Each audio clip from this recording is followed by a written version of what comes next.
it won't come back in 3 months' time or 6 months' time in a similar situation. I don't think you can really count on that unless new regulations are coming up, and there's no likelihood at the moment.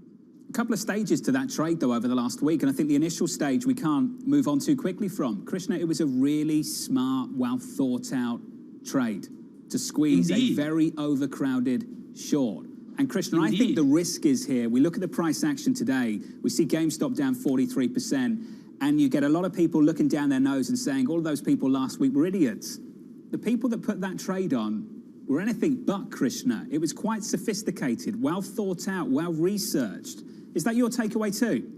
Oh, absolutely. I think the initial analysis, the initial takeoff was very well thought out, and people agreed, or people collectively decided that it made a lot of sense.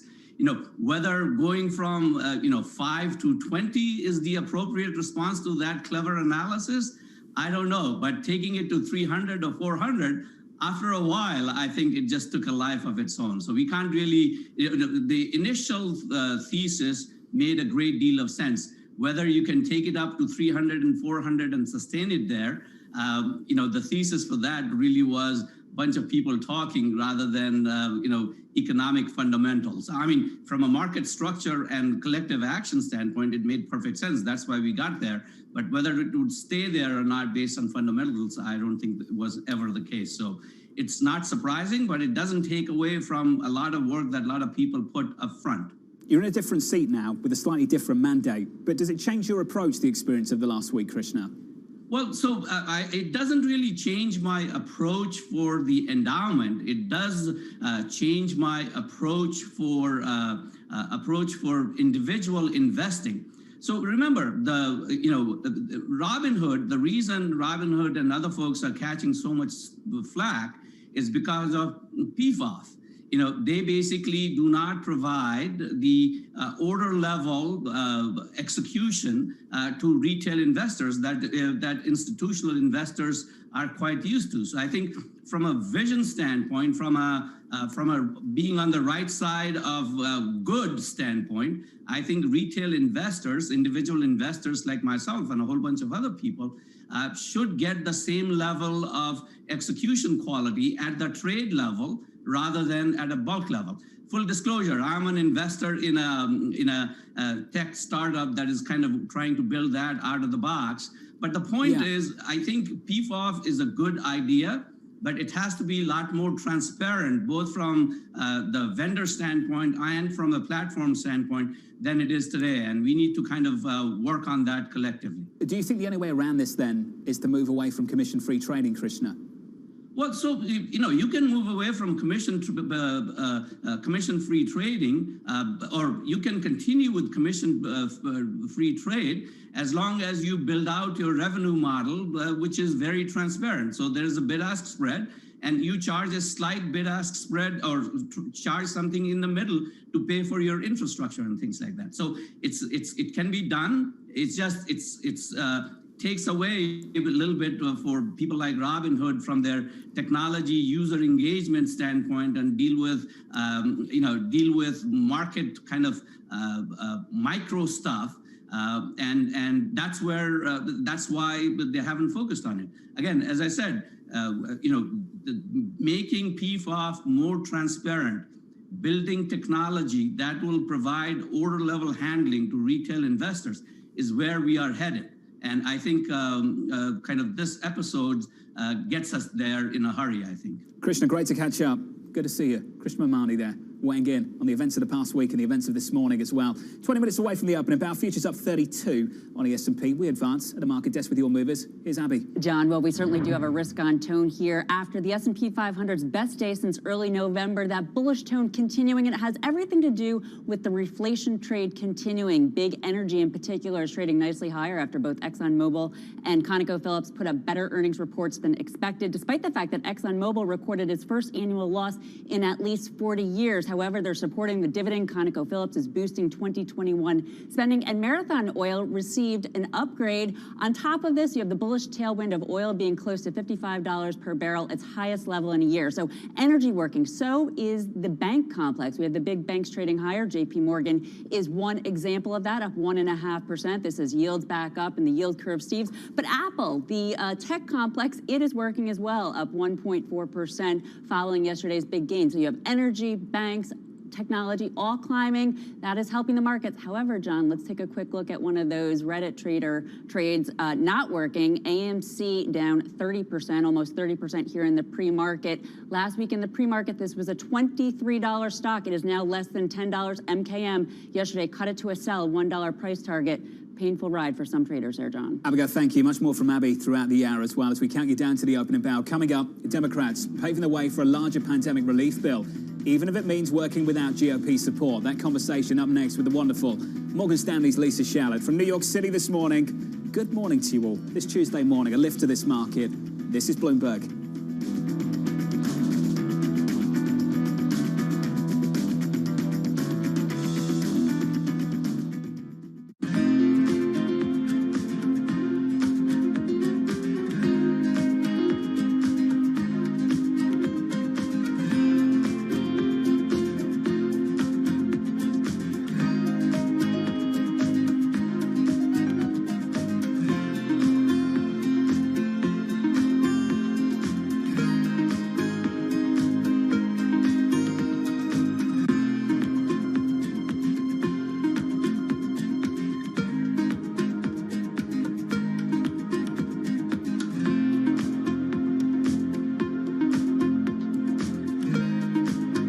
We have a very good chance to not only have positive growth, but perhaps a somewhat more encouraging positive growth.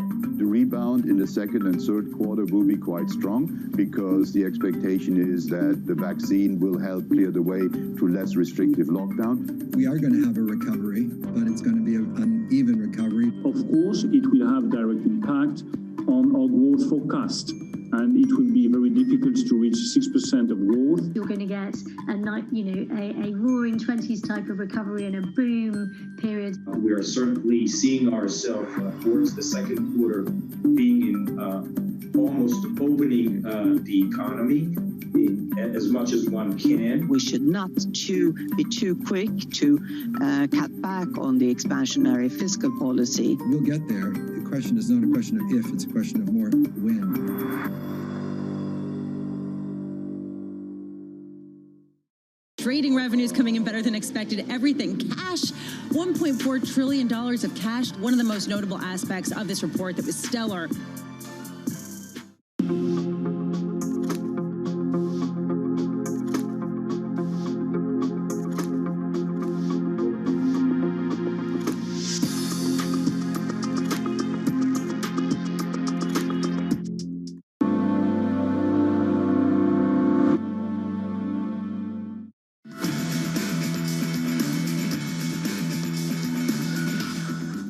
We have demonstrated in the last year that we can come together on a bipartisan package dealing with the COVID crisis. In fact, we've done that not just once or twice, we've done it 5 times. And I am hopeful that we can once again pass a 6th bipartisan COVID relief package. Senator Susan Collins remaining optimistic for a bipartisan stimulus package. Negotiations continuing today with the Biden administration signaling their intent on a larger relief bill, potentially without Republican support. The president believes we can, and there is historic evidence that it is possible to take a number of paths, including through reconciliation, if that's the path that is pursued, and for the vote to be bipartisan. The optics looked good yesterday. What about the reality? Emily Wilkins down in D.C. Emily, can this happen? At this point, it can happen. It's just a question of how is it going to happen. I mean, Biden kept talking on the trail during his inauguration about being bipartisan, about working with Republicans. And this is sort of a very easy issue in some sense, compared to other issues at least. on working with Republicans. But there are still things that, the two sides are far way apart. Biden's pitching almost a $2 trillion bill. Republicans want only $600 billion.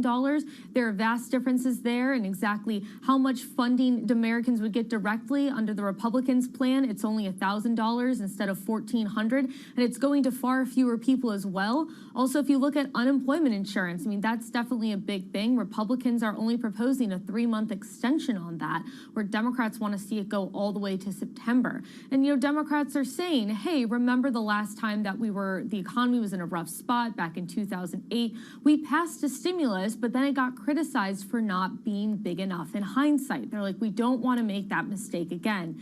You are seeing this week over in Congress, Majority Leader Chuck Schumer, House Speaker Nancy Pelosi go ahead and sort of lay the groundwork for doing a budget reconciliation. That's the way that Democrats can move this package through Congress without any Republican votes whatsoever.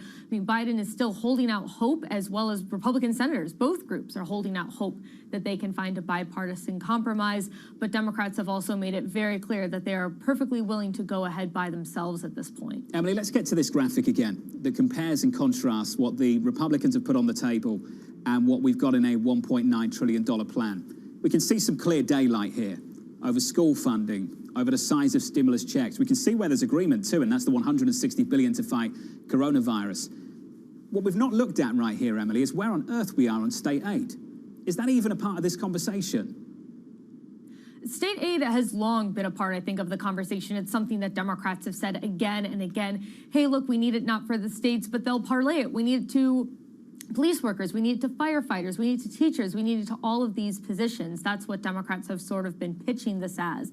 And in the Democrats' proposal, in the one that Biden put out there, you did see $350 billion in aid going to states and localities. That's not something that you've seen in the Republican bill. Republicans have sort of pushed back a little more on funding, although they did remember back in December with the $900 billion bill. They said, look, there might not be any aid directly going to states and localities, but some of the funding we've put out there will wind up with states and localities and local officials for them to use as they'd like. Just a final word on the timing of this, Emily. Feels nice. Nice conversations, long meetings in the White House into the evening, into the late evening yesterday. I just want to try and understand when the president reaches a point, because he keeps telling us it needs to happen quickly, when he reaches that point. That's a great question. I think one thing that we can look to as an indicator is mid-March, March 14th, the current supplemental unemployment insurance runs out. That's something that both Democrats and Republicans do not necessarily want to happen. They would like to see that keep going. So that's one deadline right there. The other thing is that, Biden ran on the platform that he was going to come in and pass more stimulus, that he was going to bring more relief. And the longer that he spends unable to do that, the less it looks like he's able to govern, and the more American people and small businesses and other entities will continue to suffer as a result of this pandemic. Emily, thank you. Emily Wilkins down in Washington, D.C. That's the story over the stimulus. Let's get to the story of the pandemic. I think one of the most important headlines of the last 24 hours that just hasn't got enough traction, particularly between market participants. The United States has hit a really important milestone. We now have more Americans who have received at least their first dose of the vaccine than have actually tested positive for the virus. That is progress. And to go through the numbers, we've had 10 doses given per 100 people in the United States. 8.1% of the population has had at least one shot, and almost 2% are fully vaccinated. Now, I know that doesn't sound like enough. It's not. It doesn't sound like a lot. Maybe it isn't. But in the next few months, we can make some real traction. I think what's really changed this year, coming into 2021, is the call around global synchronized growth. Can you be bullish on the United States based on the vaccination so far?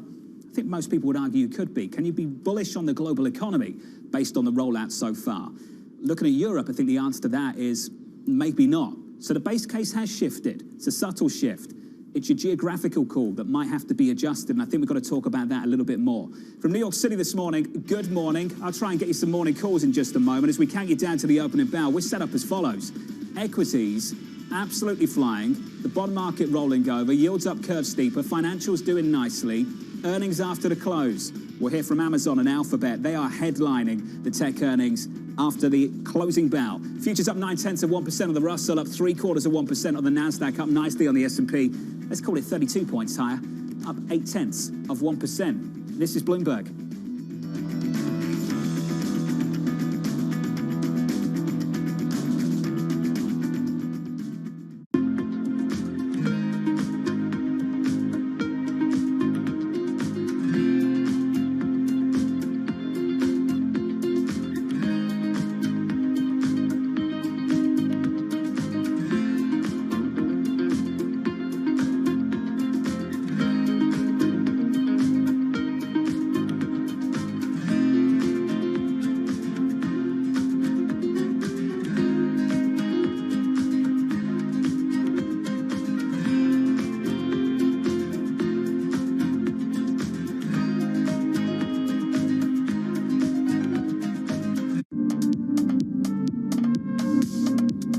is focusing on is not so much what goes inside the cars of the future.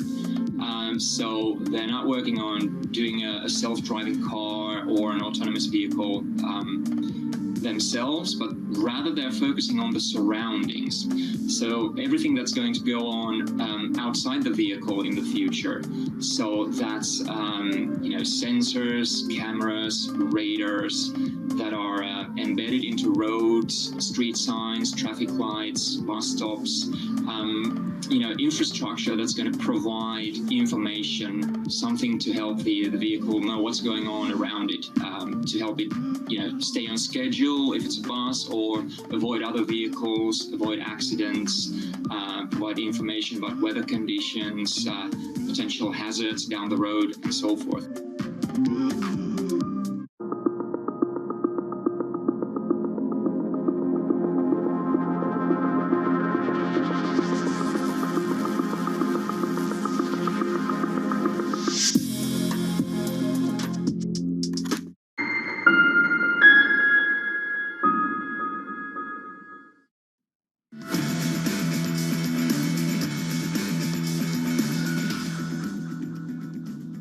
Equity market looking good for the bulls going into the opening bell. 7 minutes away, up 33 on the S&P 500, up nicely, up almost 0.9%, continuing to take another bite out of the losses of last week. We talked about those high yields, that steeper curve. That'll help the financials at the opening bell. Kaylee and Abby will run you through that. Abigail, we've got to talk about the movers of the moment in the past week. Where are we now? Oh, it's pretty amazing, John, because we have some tumultuous trading action on our hand. And of course, you're talking about those Reddit stocks, which last week absolutely exploding. In fact, in the month of January, exploding.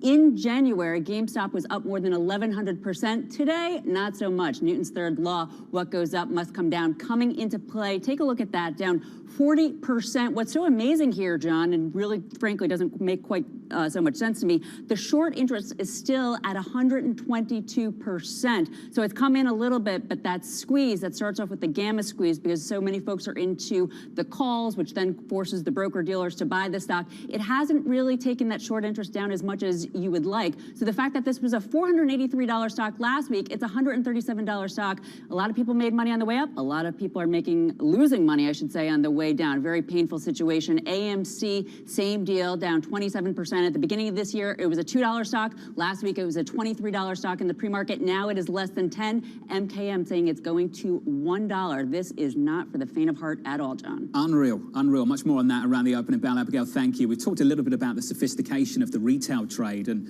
how many people have looked down their nose at what happened last week. And it was incredibly sophisticated, well thought out. A good spot of a very lazy, crowded short on the hedge fund side. We saw that get squeezed, but I think also you have to recognize something really smart happened on the institutional side as well. AMC's trading south of $10 right now.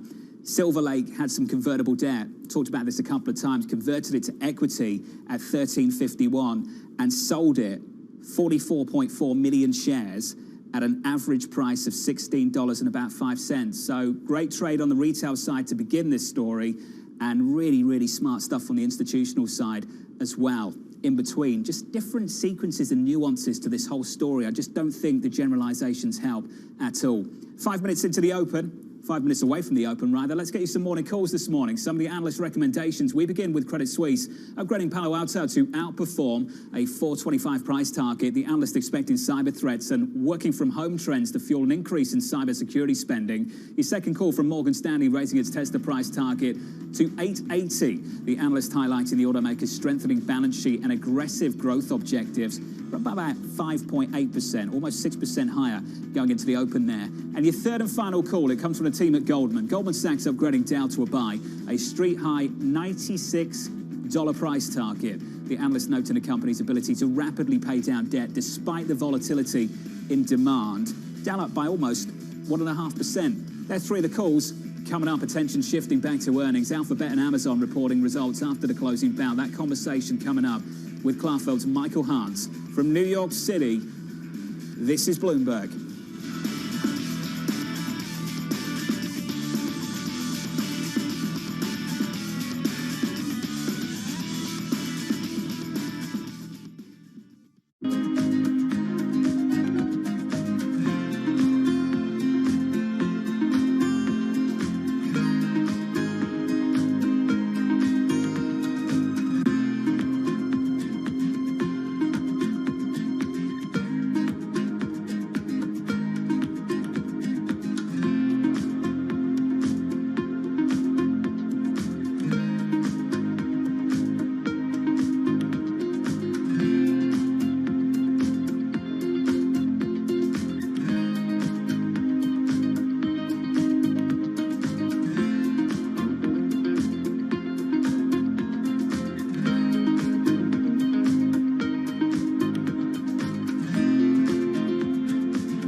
To be an action that was either illegal or caused disruption. And this was really political satire, kind of writ large, and it was all about actually trying to get to the man himself and make him see how we see him. And in order to do that, we knew it had to be big and it had to be colourful and it had to be somewhere where everybody could see it. It's important because we didn't just do this for attention. This was actually about making a serious point, which is that the majority of people in this country do reject the politics that Donald Trump represents.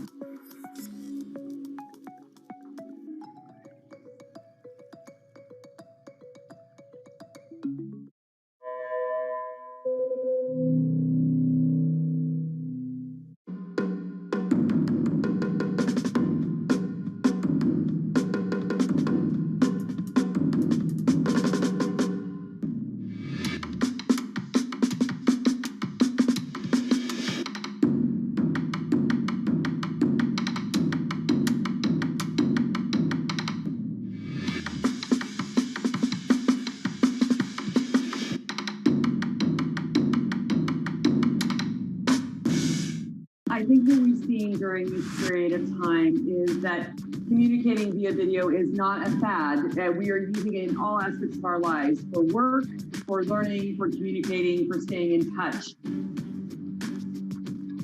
It's really a reminder, isn't it, just how sensitive the markets are to any commentary about trade. We did see some pressure on the yuan, we did see some pressure on the futures. That is now being reversed.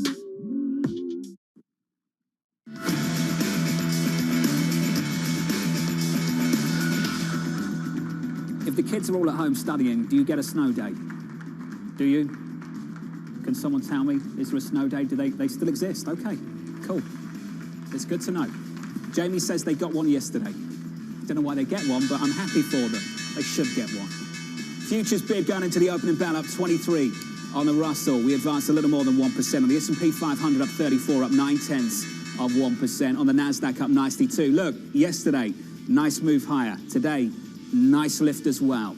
The pandemic, we're moving in the right direction. The stimulus conversation, it's ongoing. You can see reasons to support the price action. Switch up the board, get to the bond market. We look like this for treasuries. Lower, yields higher, curve steeper, 1.1%, let's call it on a 10-year. In the FX market, euro breaking down. You've heard the excuses in Europe. The blame game just gets worse and worse. Euro dollar 120.43, down 0.1%. And in commodities, Abby touched on this earlier, 55 handle on crude. First time in about a year, up about 2.9%. Let's get to Abby. Get your movers.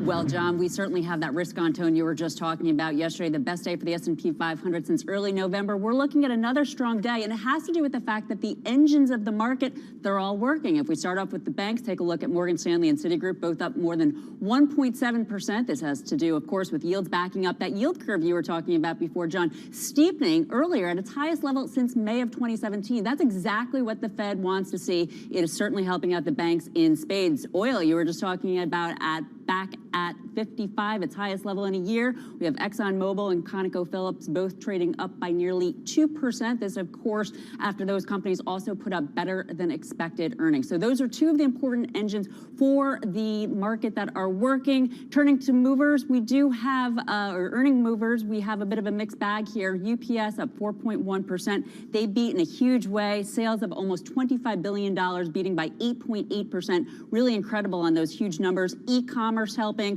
price increases helping, really UPS, again, a strong mover there. On the other hand, Harley-Davidson, one of the favorite tickers, of course, Hog, down 14%, actually looking sort of piggish today with all of that red on this screen. They put up a surprise loss, and they're talking about a turnaround plan, but it's not enough to put investors in that stock. They are, in fact, selling it in spades today. The big engine, though, for the market, though, John, the biggest, I should say, as you know, Apple, over the last 2 days, now up 3%. At the end of last week, this stock was down on the year. Now we have the stock nicely higher, recovering, investors wanting back in on the safety of a company that delivers, even though their outlook was a little bit tepid. And yesterday, of course, as you know, John, they did announce a 6-part bond offering, a company that clearly does not need any cash, taking advantage of the liquidity situation that we have in these markets at this time. Yeah, Boeing coming into the market as well. We saw that headline this morning too. Abigail, just quickly, energy on top, advancing about 1.6%. Industrials in the mix as well, up by 1.4%. The S&P 500 up about 1%. that cyclical, that reflationary trade broke down a little bit coming into 21. Are we picking it back up just a little bit? I'm so glad you're bringing this up, John, because while everybody's been talking about these Reddit trades and these stocks, these mania stocks, and it is important, it is certainly a sensational story, the big deal over the last week and a half was the fact that you had that engine of last year's rally toward the end of the year, that reflation trade, that reopening trade you were just talking about, energy, industrials, financials, breaking down pretty significantly over the last 7 days. But yesterday and today, it's back in motion. So if that continues, and let's not forget, the Republicans have proposed a $600 billion stimulus deal. So beyond the fact that you have yields backing up and you have oil climbing, you have the possibility that some kind of stimulus will get done. That is the reflation trade. Investors seem hopeful that it's going to happen today, John. Abby, thank you. Thank you very much. After the close, Remain in the team will run you through the earnings. Alphabet, Amazon headlining earnings. Claire Feld's Michael Hans expecting the recent volatility to continue throughout corporate results. He writes the following: while earnings numbers will seem very positive in coming quarters, valuations have become full, leaving markets prone to bouts of volatility. Michael joins us now over the phone. Michael, build on that for me. Valuations are full. Where do you see that concentrated? Yeah, and so it's not to say that we can't have a constructive year in markets. It's just that if you look at the environment that we're going through recently, and a lot of that was predicated on some outside-of-the-box items coming up clearly through that retail trade, it's just going to mean that we're going to have bumps along the way.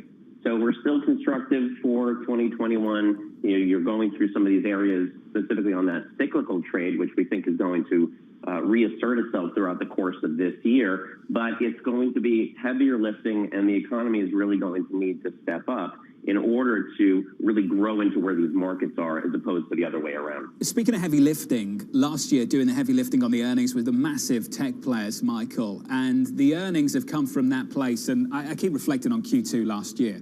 Just absolutely phenomenal to see what these tech companies managed to do with the economy shut down. Now, Michael, we know where the earnings have been coming from. The question we've got to ask is where you expect the earnings surprises to come from. Where do you expect them to come from this year? Yeah, and so we'll see earnings coming in this evening. We've already seen Apple report last week. They will likely continue to be strong across the growth-oriented segments, and I think that's really the base case, and that's the clear, what has been looked at as a safety trade. Now what's shifting is really that expectation and that underweight. You know, you look at energy, and again, haven't had great earnings numbers there. That hasn't mattered to move those securities just because they're tremendously oversold and hated and incredibly underowned. So this is really going to be a story this year more about flows outside of necessarily what your earnings look like. Now, the comment you read earlier, your year-over-year comps in a variety of areas, most notably in earnings, are going to look unbelievable. So on the surface, the headline numbers are going to look great. I think it's more about where are the expectations for fund flows, and that is really what's going to be driving, as opposed to necessarily some of those bottom-up numbers. I'd like to work through the sequencing of this as well, Michael. This is where we are now, shut down in many places, in the United States and around the world, in Europe and elsewhere. This is what we're expecting. I want to understand how market participants behave once we get there, once the restrictions start to come off, once the economy starts to reopen, what policy starts to look and sound like in places like the Fed and elsewhere. How are you looking to navigate that situation in several months' time, say? So the biggest shift that I think is going to occur, and you already heard it teased out last week, and Powell pushed that aside, was what is the Fed going to do related to a taper? They're clearly not going to go from buying at a tremendous level of bonds every single month and being completely in the marketplace to raising rates. But that balance is going to shift, and I think a lot of that is really predicated on energy. Now, you look around where inflation is coming through, energy prices are creeping higher, break-evens are creeping higher. So I think if the Fed continues to look to mid-year, to the back end of the year and into 2022, the reality is that even with the economy kicking in and we're no longer on one engine here and we're really able to push higher from a growth perspective, we're still going to have plenty of unemployed that need to be put back. So looking at that side of the mandate, I think the Fed, unfortunately, is going to be in a very difficult position. The likelihood and the way that we're looking at this is that they're going to err on the side of caution, which necessitates a more constructive equity outlook further into this cycle, but also being much more cautious as it relates to the fixed income front, more so as it relates to duration. Michael, great to catch up. Michael Hans of Claire Feld on the situation we're in right now and how this year evolves. Crystal ball type stuff. Looking ahead to Thursday morning, just on the labour market quickly, initial jobless claims, 830,000 is the estimate right now. Just south of 850 is where we were in the previous week. We need something better than that. The estimate for payrolls on Friday is positive 60,000 after a negative 140 in the previous month. We need something better than that. And the Fed has been clear. It's set us all up with this asymmetric reaction function on rates. Things get better, we don't do anything. If things get worse, we can do more. And people are looking to the asset purchase program. Do you have the same evidence there? Not quite. And a little bit of a pushback around the asset purchase program from some Fed presidents, and we can talk to Mike McKee about that in just a moment. Let's get to the price action of the moment. About 8 minutes into the session, we look like this on the S&P 500, up a little more than 1% on the NASDAQ. A similar story. The outperformance coming from big tech, just a little bit on the NASDAQ by about 1.3%. The Russell adding to some gains by about 0.7%. At the market desk with your movers, here's Abby. John, it certainly is risk on. We're looking at the best 2 days for the S&P 500, up nearly 3% since November 5th. So the bulls are rushing back in after the worst week last week since the end of October. Now, before taking a look at why a lot of those tech movers that you were just talking about, let's start with where the pain is. And that, of course, are those Reddit stocks. They are plunging on the day. What goes up must come down. And we're certainly seeing that with the likes of GameStop down 42%.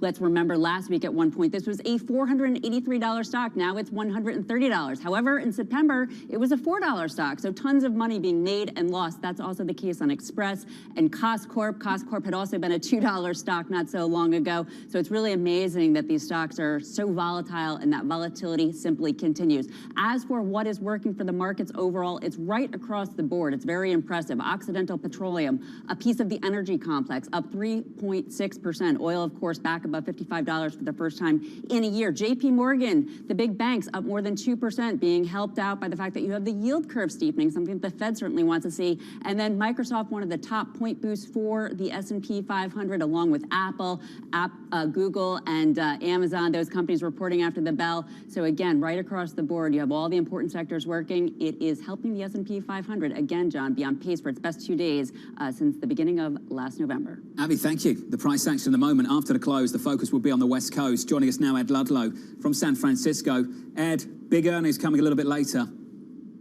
Yeah, morning, John. When Amazon reports earnings after the bell, we expect the accolades to roll, the superlatives. The first $100 billion quarter, third successive quarter of revenue growth of 30%. But then we expect attentions to focus to the first half of this year. You can see there that the expectation is that revenue growth starts to slow. The difficulty is those year-on-year comparisons because of the direct impacts that COVID had on Amazon's business. What will be the long-term effect of those investments that Amazon made, the additional fulfillment costs? How different is 2021 going to be? That said, 53 buy ratings on the stock, 2 hold, 0 sells, and a 12-month price target average of $3,800. So there is some upside. When it comes to Google parent Alphabet, the only way seems to be right now. You can see that reflected in the full-year EPS estimates for this year going through 2022. That outsized earnings growth, John, that we've been talking about when it comes to big tech. But one of the key drivers in the stock, which has been one of the performers among big cap tech stocks in 2021 so far, is that they're going to change the reporting structure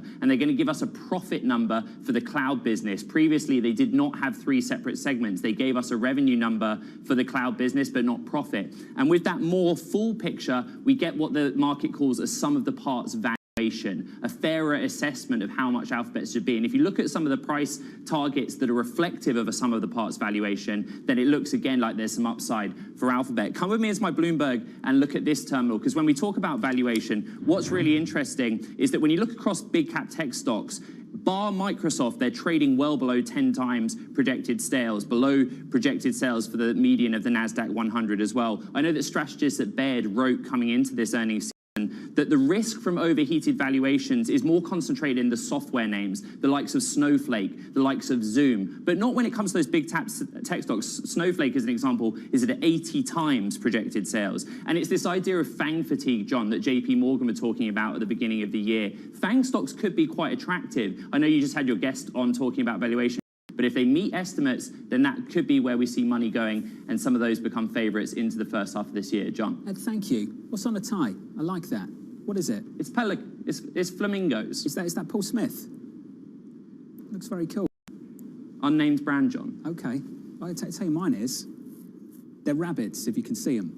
Thanks, Ed. Animals. That's the way to go. Yeah. There you go. The important stuff, mate. See you. Thanks for waking up early, too. We appreciate it. Coming up, this is what the central bankers have got to say on the frenzy of the last week. If they make money, fine. If they lose money, them. Neil Kashkari. The view of the Fed coming up next on this program from New York. This is Bloomberg.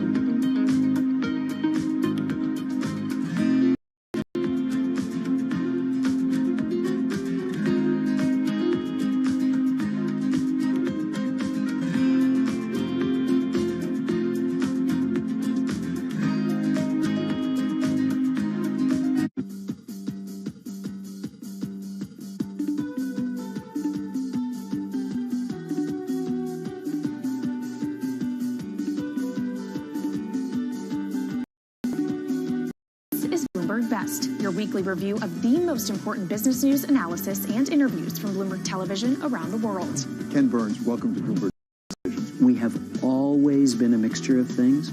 We are always stronger for that mixture. Growth is a way to stay competitive, delight more and more consumers. Are you worried that people won't take the vaccine? We remain concerned about vaccine hesitance.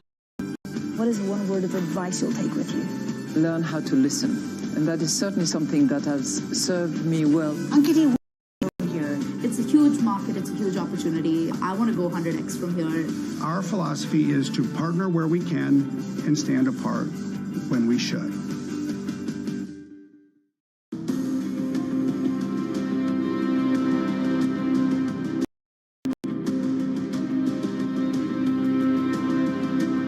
Jim Snabe, thank you so much for joining us. What was the biggest thing you've learned about what a leader needs to be? Well, it's really an emotional, it's about being authentic, about believing, taking.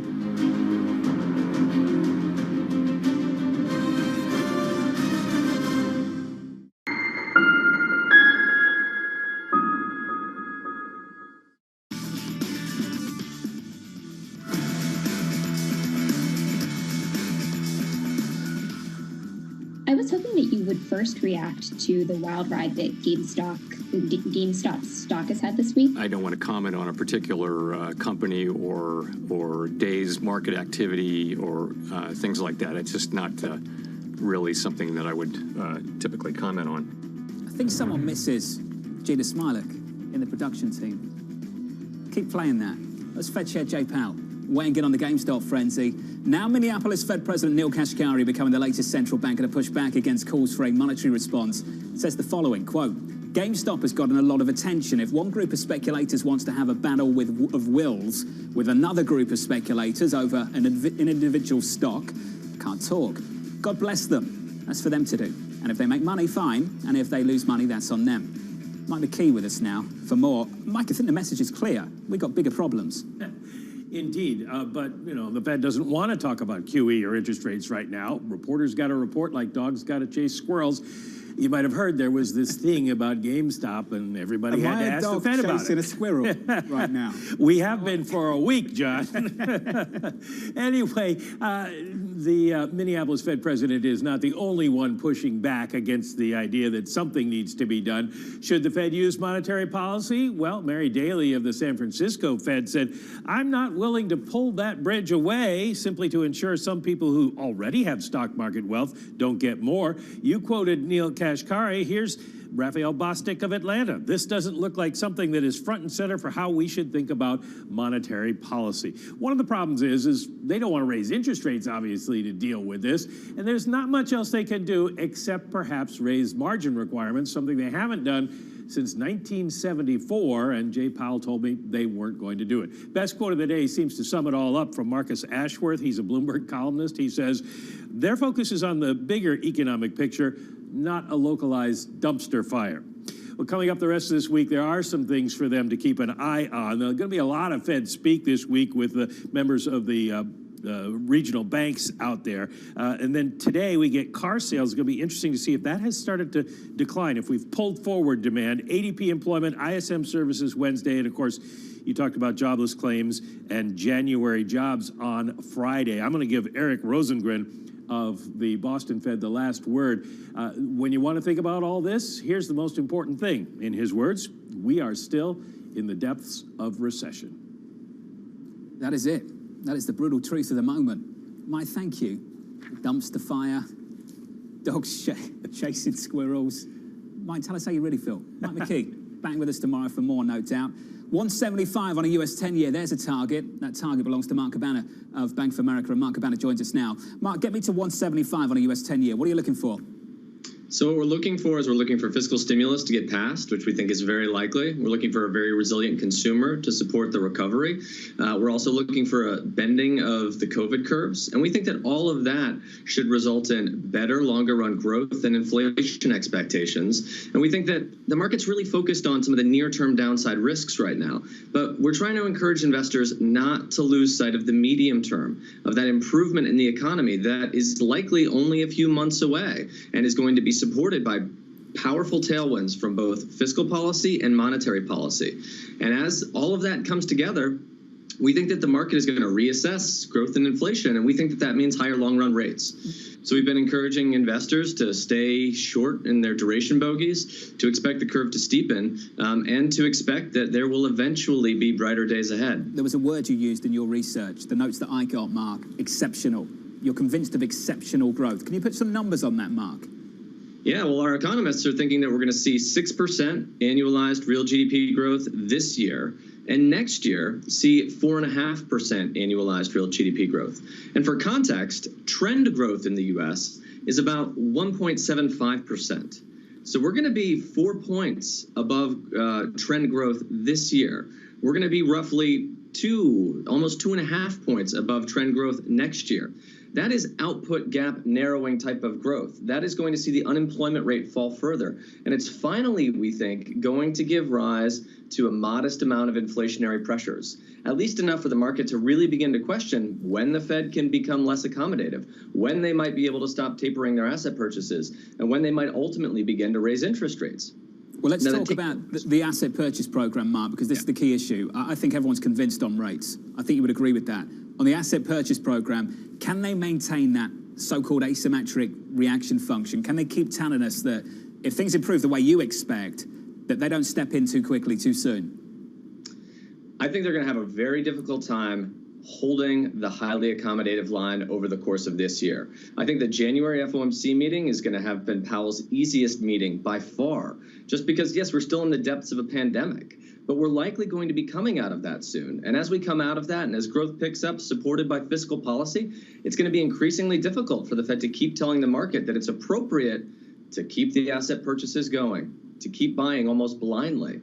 And there's going to be a shift towards a discussion around taper timing and eventual taper start. And we believe that the Fed has a natural bias to try and want to withdraw themselves from their asset purchases. Just look at how quickly the Fed rhetoric shifted right after the Georgia election. Now, the core of the Fed was able to put the taper genie back in the bottle fairly quickly at that point in time. But come late spring or over the summer, it's going to be more difficult to do that because growth is going to be better. And the Fed is going to have to recognize that they don't need to be as accommodative as they have been in the past. So, Mark, let me finish here, and I'm sort of doing this in real time with you, just sort of thinking out loud. It's counterintuitive to people outside the bond market, but it's just how the bond market works. When things get bad, yields go lower, and you can have the ability to do counter-cyclical fiscal policy. That's why they should do it. That's why they have done it. And we've seen the Treasury be able to fund itself at extremely low levels when things are bad. Can you walk me through how you think Treasuries will behave when things start to get better? Given the significant accommodation that we will still get, given the exceptional growth that you expect, and the size of returns that people might well demand from Treasuries when things are improving elsewhere? Yeah, well, we anticipate that Treasury, for all of those reasons, Treasury yields are going to move higher. Again, 1.75% is our new end-of-year 10-year forecast. That's well above consensus, well above the forwards. And we were already there. We were at 1.5% previously. But just given how convinced we are that fiscal stimulus is coming, we felt a need to revise higher, to stay even further ahead of the market. And how do Treasury yields evolve when there's better growth, better inflation? They move higher. Yields go up, prices go down. They reflect better expectations for growth and some emerging price pressures. Now, that will make it more difficult and more expensive for the treasuries to raise debt. That's just a function of the bond market. But still, we think they're going to be financing, at least at the 10-year point, still at negative real rates. So it's not like it's particularly punitive. And we do anticipate that as investors see better growth, they're going to demand more compensation to own a treasury. They're going to demand a higher rate on that. And we do anticipate that that will evolve, really getting going towards the middle of the year and into the end of the year. Importantly, it may also be a headwind for risky assets. Yeah. You may see some equity or credit investors think that they're not getting compensated enough for the risk of taking those positions in the equity or credit market and allocate a bit more to the bond market as yields start to rise. We do anticipate that, again, there could be headwinds and a bit of turbulence in risky assets, but that will ultimately be a function of higher rates driven by better growth and inflation. So that right there is Bond Market 101. I just wonder how self-limiting a sell-off will be given the amount of debt we've put into this system. Mark, we're going to pick up on that point when you come back next. Mark Cabana there on the bond market. Up next, your trading diary. This is Bloomberg.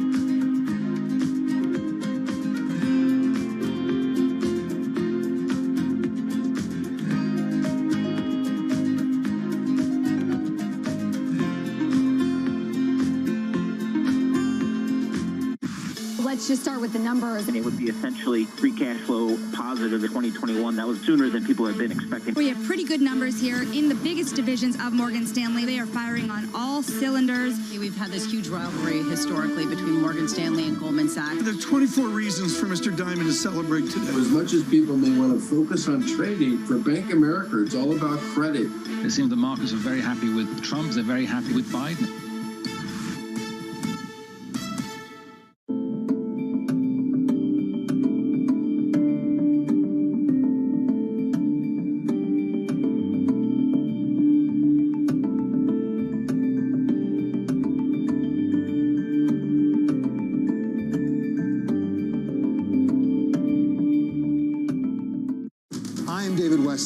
Bloomberg Television is reinventing one of the most iconic brands in financial television for a new audience. Join me to see the news program for the clever investor. This is Bloomberg Wall Street Week.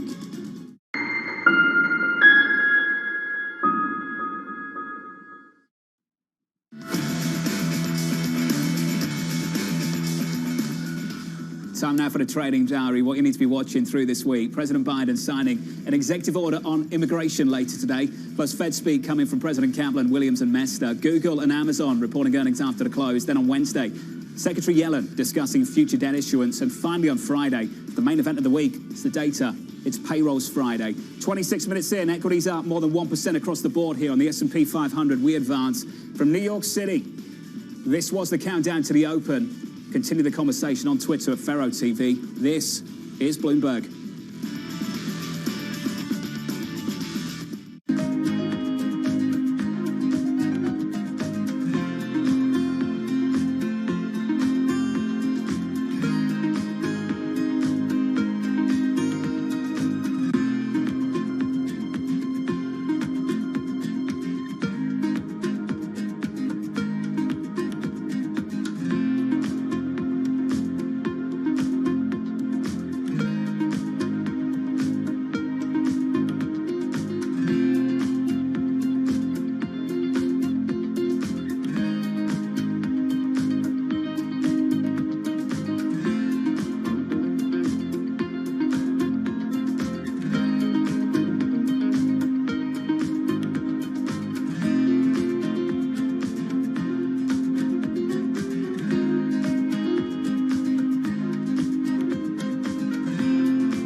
Access the financial world on demand. Hear from leading economists, policymakers, and industry experts via live and on-demand webinars, only from Bloomberg. Start exploring to see what's moving the markets. Visit Bloomberg.com/webinars. This is the 1980s all over again, to make sure that we keep our hands firmly on the driving wheel. I do not see demand coming back to the pre-COVID level anywhere earlier than the end of 2022. If that happens and we see a demand recovery, then I think the market can absorb it.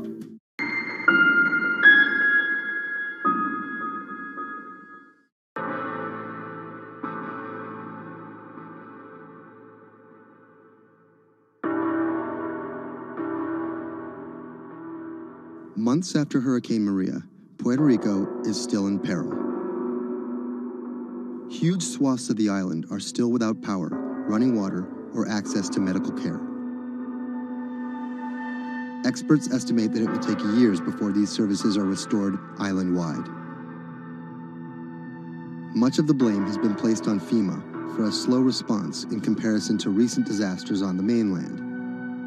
But recovery from a disaster of this complexity and scale has proven more challenging than anyone anticipated. And filling the gaps between an overextended public sector and a suffering populace falls on the private citizens.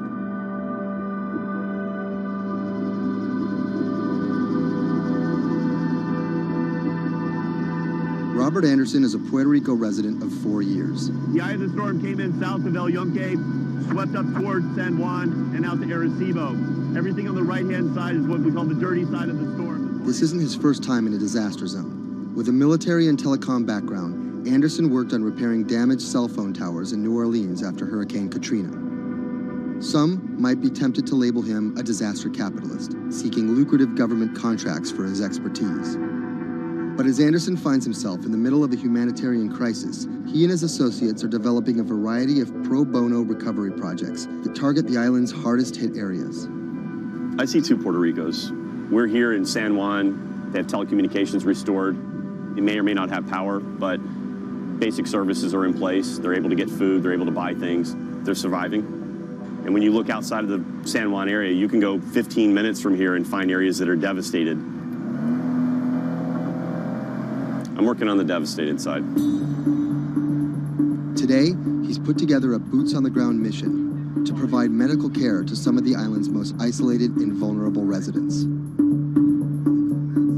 Steve Berenbaum is one of Anderson's business associates. He offered an extra car and a set of hands. So we received an initial report from a nurse that was out in the area. We're headed to the northeast region of Utuado for some people that are in need of urgent medical assistance.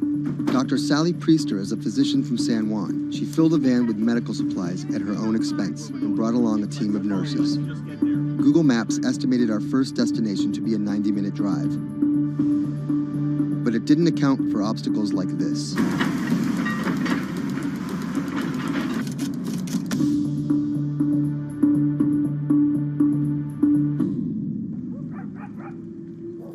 Our first stop was the home of an 82-year-old blind Vietnam veteran. His roof was blown off by the storm, and he's been living alone in a back shed for nearly 2 months. His cane actually got broken in the storm, so he's limited mobility. He has a number of medical ailments. Dr. Priester's having a look at him. We called the VA. They're going to get him set up with what he needs, get him stabilized so he can then be transported either to an evacuation center or off the island. It's when the chain gets broken, when those families that are connected to them leave the island or take off. These guys get left at the end of the road, and it's tough. FEMA was not officially part of Robert's team, and their arrival caught everyone by surprise. Their job here was to survey and report back to their superiors, and did not come with medical aid of any kind. People think that FEMA is there to hand out bottles of water. It's not what they do. FEMA has a role to play. They have a very specific role. They bring in ships, they bring in airplanes, they bring in tractor trailers with pallets of things. But they're a big machine, and there's gaps in that thing. And you're seeing one of the gaps here, and we help fill that role.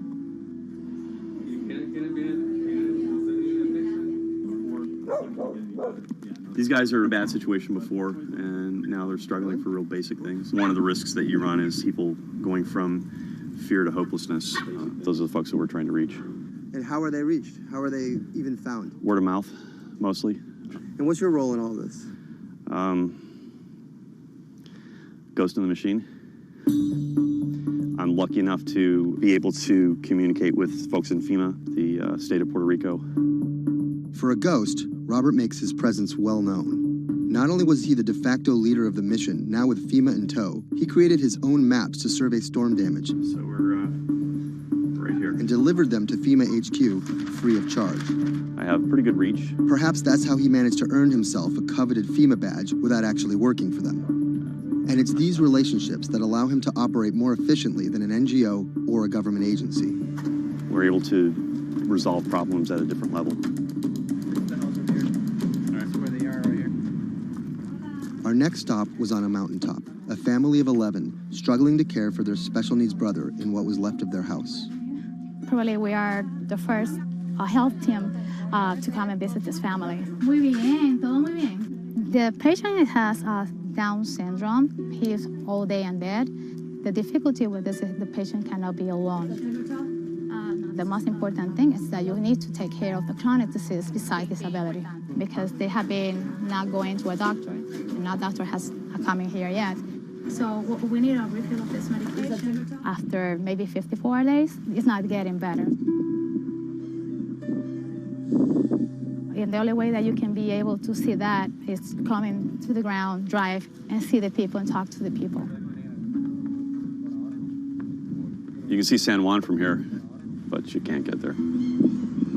It's like the Emerald City.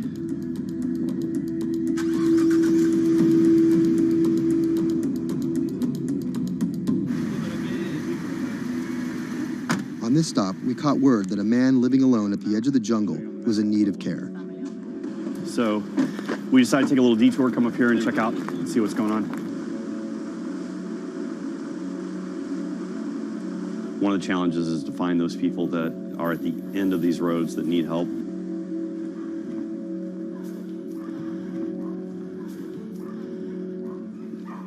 ¿Pero por qué estás solo? ¿Por qué estás por acá tan solo? I'm asking about why he's alone right here. He said things of life happens. Yeah, I'm here by myself. So ¿dónde vive acá? En la parte de...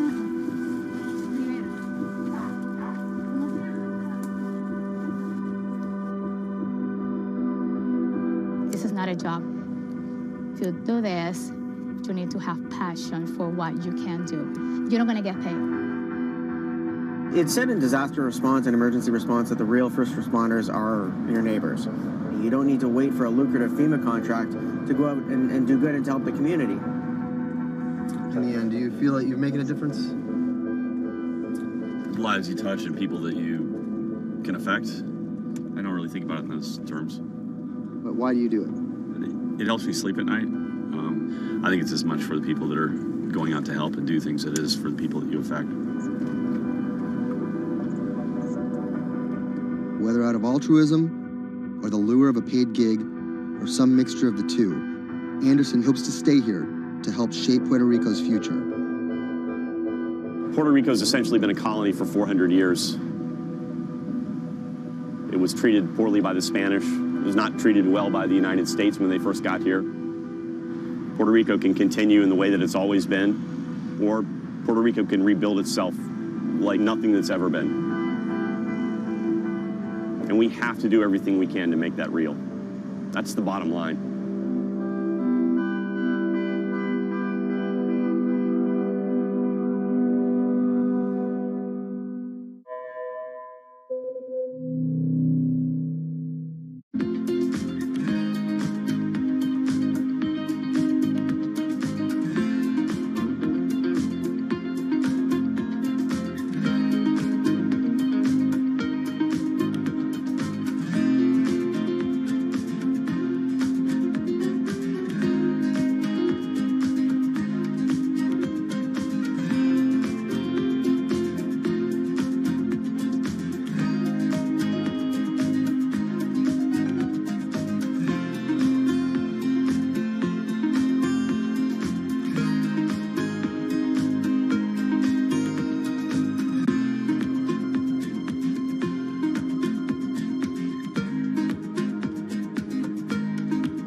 When I met him first online, I found him to be really sweet. I think I was the one who was talking for an hour. He was just listening. When we met, I saw her.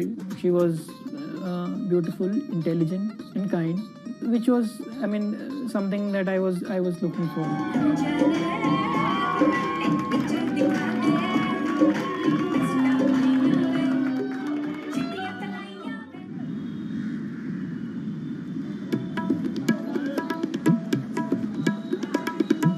Anshu and Sumit are one of about 12 million couples that get married in India every year. Unlike their parents' generation, they're not from two close villages, but from two cities on opposite sides of the country. And their love didn't start through community matchmaking, marriage brokers, or classified ads in newspapers, but began online. So we met through jeevansathi.com. So it's basically an online portal where we have detailed profile of different grooms and brides. It makes a lot of remote profiles who are located in distant areas more accessible. Thanks to growing internet and smartphone usage, matrimony websites and apps in India are starting to disrupt the matchmaking industry. More and more people are finding their partners at the click of a mouse. jeevansathi.com, where Anshu and Sumit met, is one of the biggest players. Young Indians looking for love set up profiles including their caste and horoscope, but their criteria for choosing spouses appears to be changing. We have seen the shift from traditional caste community conservative parameters to something like which is more focused on education, employment. Anshu and Sumit's marriage was initiated by their parents, but modern Indian couples like them have more input than previous generations. We looked up to them to agree for the proposal, but it was primarily our decision that we wanted to be with each other. So what's the emoji like you use the most to send to each other? So there's a bear which basically we use for indicating a hug. Yeah, that's our language basically, bear icon for a hug. Time flies when you're in love, and just 1.5 months after they first met online, the couple got engaged. They decided to hold their wedding less than 3 months later. But planning a traditional Hindu wedding on such short notice is no easy task. The massive event usually lasts 3 days, has various ceremonies and celebrations, and involves the entire two families and hundreds of guests. Luckily, there are websites and apps for that. We searched online, we got in touch with Wedding Brigade, and they helped us finalize the venue. And it makes the search faster and efficient. Startups like the Wedding Brigade are challenging traditional wedding planners in this $50 billion industry.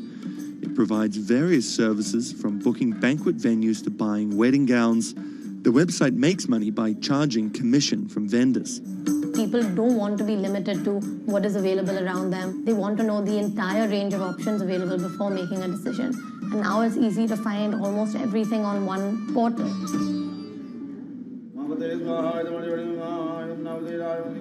Anshu and Sumit are officially married in a ritual that has gone on for thousands of years, but their love started in a very new way. Technologies might be changing the way couples meet, date, and get married in India, but they're definitely not changing everything. The technology was only the first level help that we could get to find each other. Everything else was like very humanly and emotions and feelings there.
Massachusetts Senator Elizabeth Warren has become a symbol of everything the Republican Party stands against. Everyone gets a right to basic health care. We need strong oversight of these banks. A legal scholar and a consumer advocate turned politician, Warren has branded herself as a champion of the working class and made a career out of standing up to big business. While rumors of a 2020 presidency bid remain just that, I'm not running for president. her Senate seat is up for re-election in 2018, and Republicans are already pumping millions into super PACs to defeat her.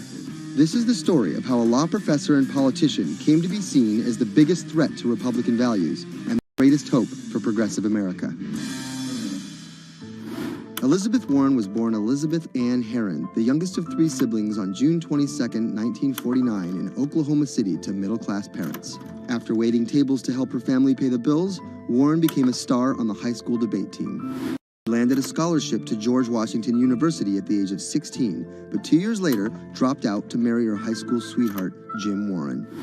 By 1980, Warren was a mother of 2, divorced and remarried, had earned a bachelor's degree from the University of Houston, a juris degree from Rutgers, and practicing law in New Jersey. Warren then went on to become an influential law professor, teaching, lecturing, and publishing highly cited work on bankruptcy and commercial law at 7 universities around the country, eventually settling at Harvard Law School. But Warren wasn't always a liberal lion. Elizabeth Warren used to be a Republican, actually. That's Stephen Dennis. I'm a Senate reporter for Bloomberg. Around the time that Elizabeth Warren switched parties, she became a fierce opponent of a Republican drive to make it much harder to file for bankruptcy. She fought that for a decade. It ended up passing anyways. While her efforts ultimately failed, her warning calls were heard in 2008.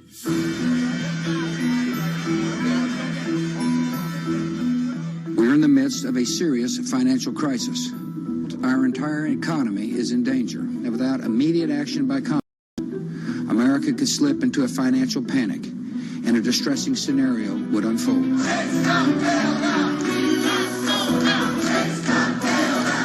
Professor Warren was tapped to help with oversight in the government bailout. She would excoriate bankers and their bonuses and their practices. Why should the U.S. taxpayer alone carry Citi? Proposed a series of tough regulations, which became the basis for much of the Dodd-Frank financial law that we have today. That sort of catapulted her to national stardom, particularly among the progressive left.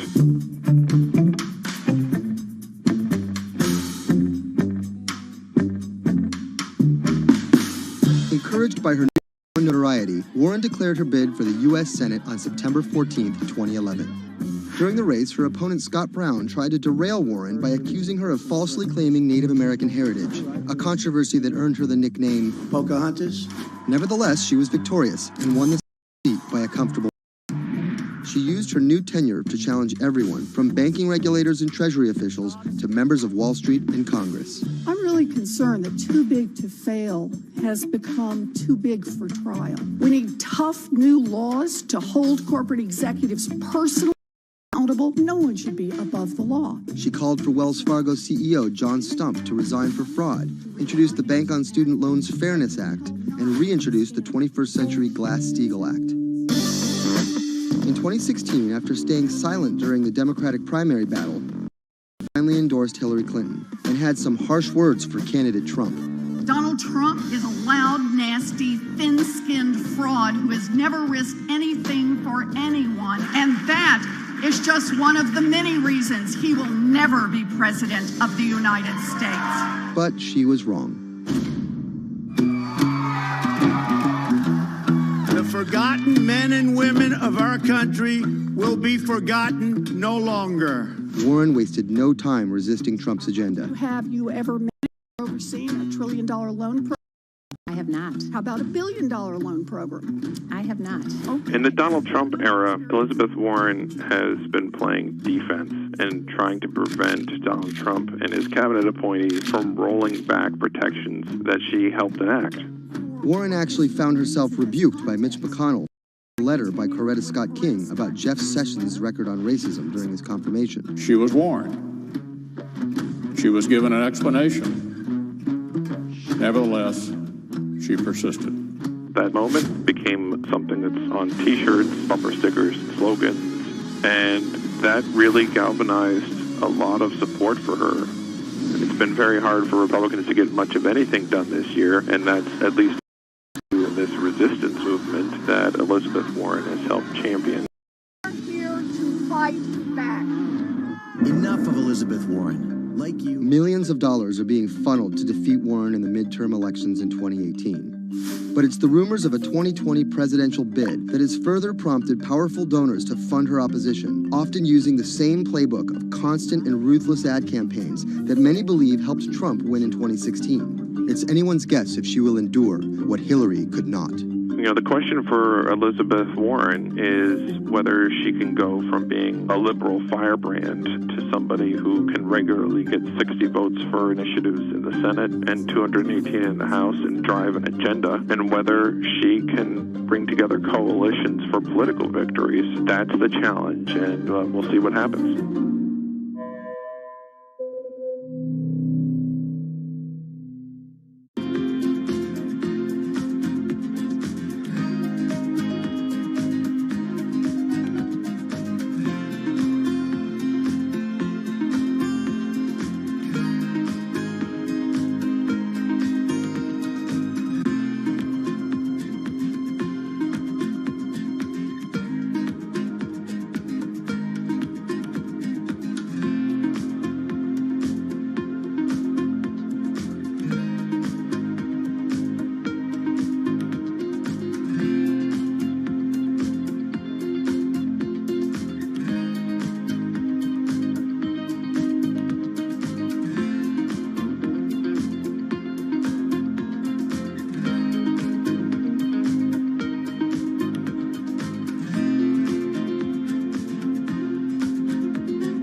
Sadiq Khan, the mayor of London, has made some powerful opponents. He doesn't know me, never met me, doesn't know what I'm all about. I think they're very rude statements, and frankly, tell him I will remember those statements. My message to Donald Trump and his team is that, your views of Islam are ignorant. He's the first Muslim mayor of a major Western capital and proud of it.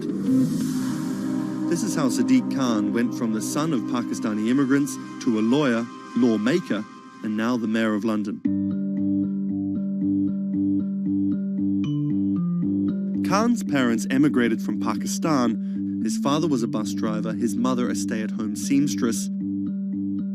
The 10-strong Khan family squeezed into a 3-bedroom flat in South London. He wanted to be a dentist, but TV in the 1980s convinced him otherwise. Objection! LA law with its swagger and ill-fitting suits caught Khan's eye. He graduated in 1991 with a degree in law from North London University and joined a human rights firm. Khan worked a number of high-profile cases, often clashing with London's Metropolitan Police Force. But he had bigger political ambitions. This is what being a new MP is like, squatting on a bench in the absence of an office, dealing with letters from constituents. Reports are just coming in of an explosion here in London. And there's just explosions, and then it was just smoke everywhere. Everyone's just asking what's happened. Only 2 months after Khan entered the Commons as a Member of Parliament, London was attacked by Islamist extremists. That day will stay with me for the rest of my life. He spoke out against the attacks both as a London MP and as a Muslim. He has been very clear about his opposition to violence, opposition to terrorism, and has set out to make the case for a more open and peaceful Islam. That's Thomas Penny, one of Bloomberg's Westminster correspondents. Here is a man who is a Muslim, and he is standing up and being open and straightforward and being clear that the problem here is not Islam, but it's Islamic extremism. In 2015, a decade after the attacks, Khan ran for mayor of London, and his faith was back in the headlines. His opponent, Zach Goldsmith, trying to link Khan to radical Islam. The debate got again personal and nasty.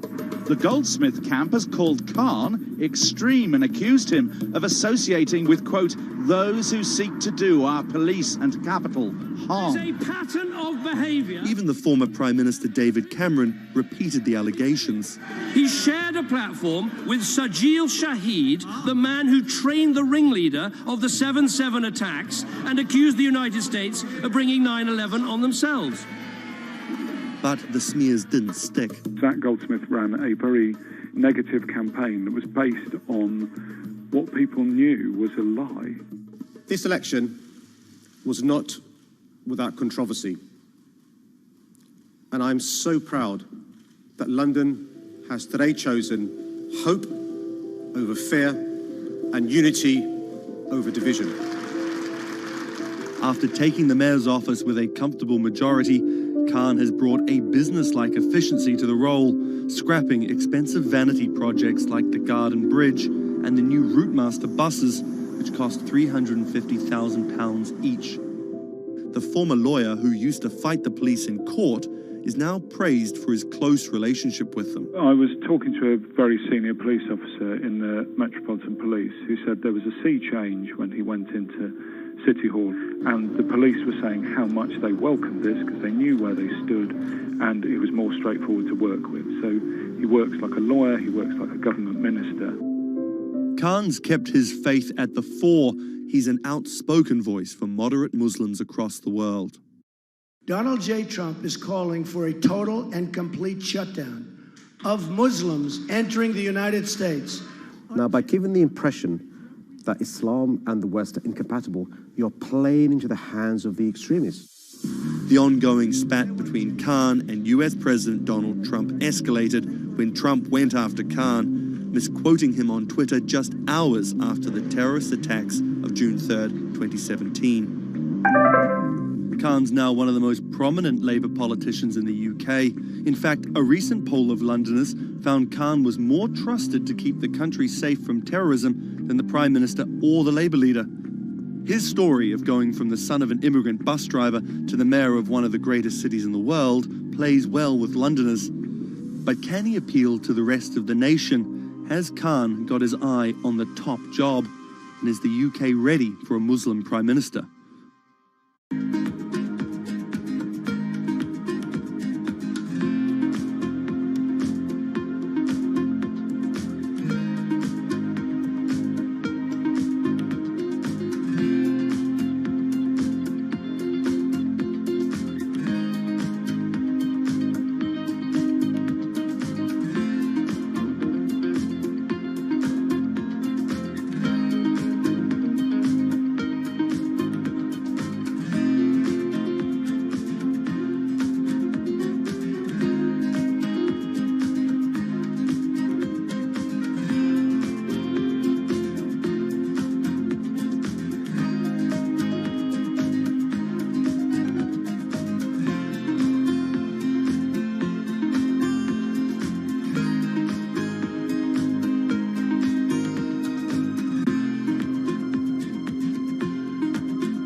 What does it take to change the world?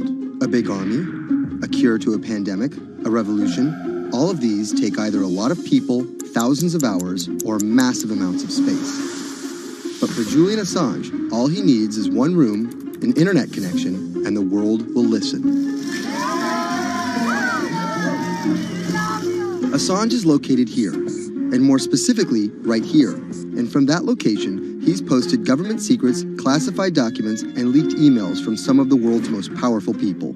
And in doing so, has been labeled a hero, a villain, a nihilist, and everything in between. This is how an Australian programmer sequestered in the Ecuadorian embassy in London became one of the most influential and notorious people in the world. Born in 1971 in Townsville, Australia, Assange has always been on the move. Living in over 30 homes by the time he was in his mid-teens, Assange, along with his mother and half-brother, finally settled down in Melbourne. His introduction to hacking started at 16 when he was given a Commodore 64, which he attached to a modem. He attended the University of Melbourne, where he studied programming, physics, and mathematics. He never graduated, but that doesn't mean he didn't get an education. By 1991, Assange hacked into the Pentagon, U.S. Navy, and other branches of the U.S. government. In 1996, he was caught by the Australian Federal Police and charged with over 30 counts of hacking and computer-related crimes. He didn't get any jail time, but he was fined $2,100. I think the first taste of what would come later was the hacking that he did as a young programmer, and that really sort of foreshadowed a healthy skepticism of the use and abuse of technology by governments. That's Vernon Silver. I'm a reporter for Bloomberg's investigations team. Assange's youth as a hacker laid the foundation for him to start WikiLeaks in 2006. But what is WikiLeaks? It's a website that posts unfiltered, usually classified documents. What separates it from every other media outlet is that they have no editorial hierarchy. With a publication like the New York Times, information comes in, they take that information, package it, then disseminate it for the public to see. WikiLeaks, however, cuts out the middleman.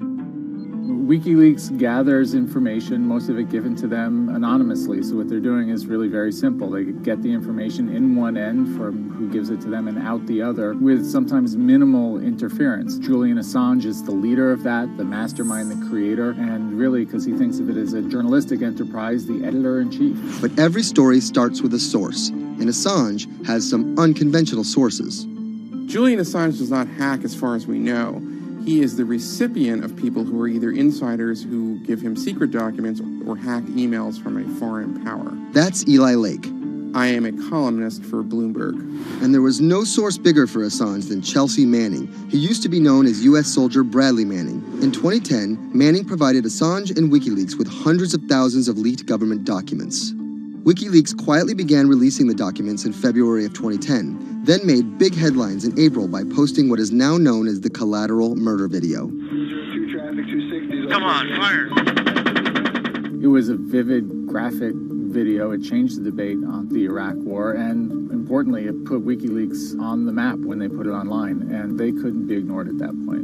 And those leaks were just the beginning. They went on to post more than 90,000 leaked documents known as the Afghan war logs, 390,000 documents known as the Iraq war logs, and 250,000 private messages between diplomats called cables in what is now known as Cablegate.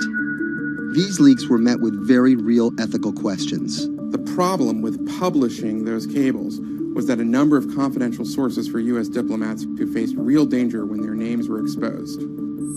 Then Secretary of State Hillary Clinton drove the point home that every country, including the United States, must be able to have candid conversations about the people and nations with whom they deal. Shortly after Cablegate, the Swedish government issued an arrest warrant for Assange on allegations of rape and molestation. He claimed the allegations were fabricated to get him extradited to the United States, a claim the U.S. government denied. Either way, Assange's next move was to seek refuge in the Ecuadorian embassy, which really was the beginning of the new chapter in his life and what we're dealing with now, which is him being stuck in London. What was supposed to be an office in an embassy is now Assange's self-imposed prison to this very day. But that doesn't mean he's slowed down. Since being trapped in the embassy, WikiLeaks has released files about Guantanamo Bay prisoners, Syrian political figures, and the draft to the Trans-Pacific Partnership. And then came the 2016 U.S. election. Thousands of leaked emails showed Democratic Party officials possibly plotting against Bernie Sanders in his race against Hillary Clinton. Over the course of 68 days, WikiLeaks released 20,000 confidential Democratic National Committee emails. In terms of the presidential race, if you look right here, when Assange released the first batch of emails, Trump actually takes his first lead against Clinton. I think we've had enough of the Clintons, in all fairness. Once WikiLeaks started exposing secrets of the Democratic Party, Julian Assange became a hero to many on the right. Public opinion kind of flip-flopped. WikiLeaks! From the emails, we now know Hillary Clinton's campaign manager makes risotto, and also how the DNC squashed Bernie Sanders' campaign.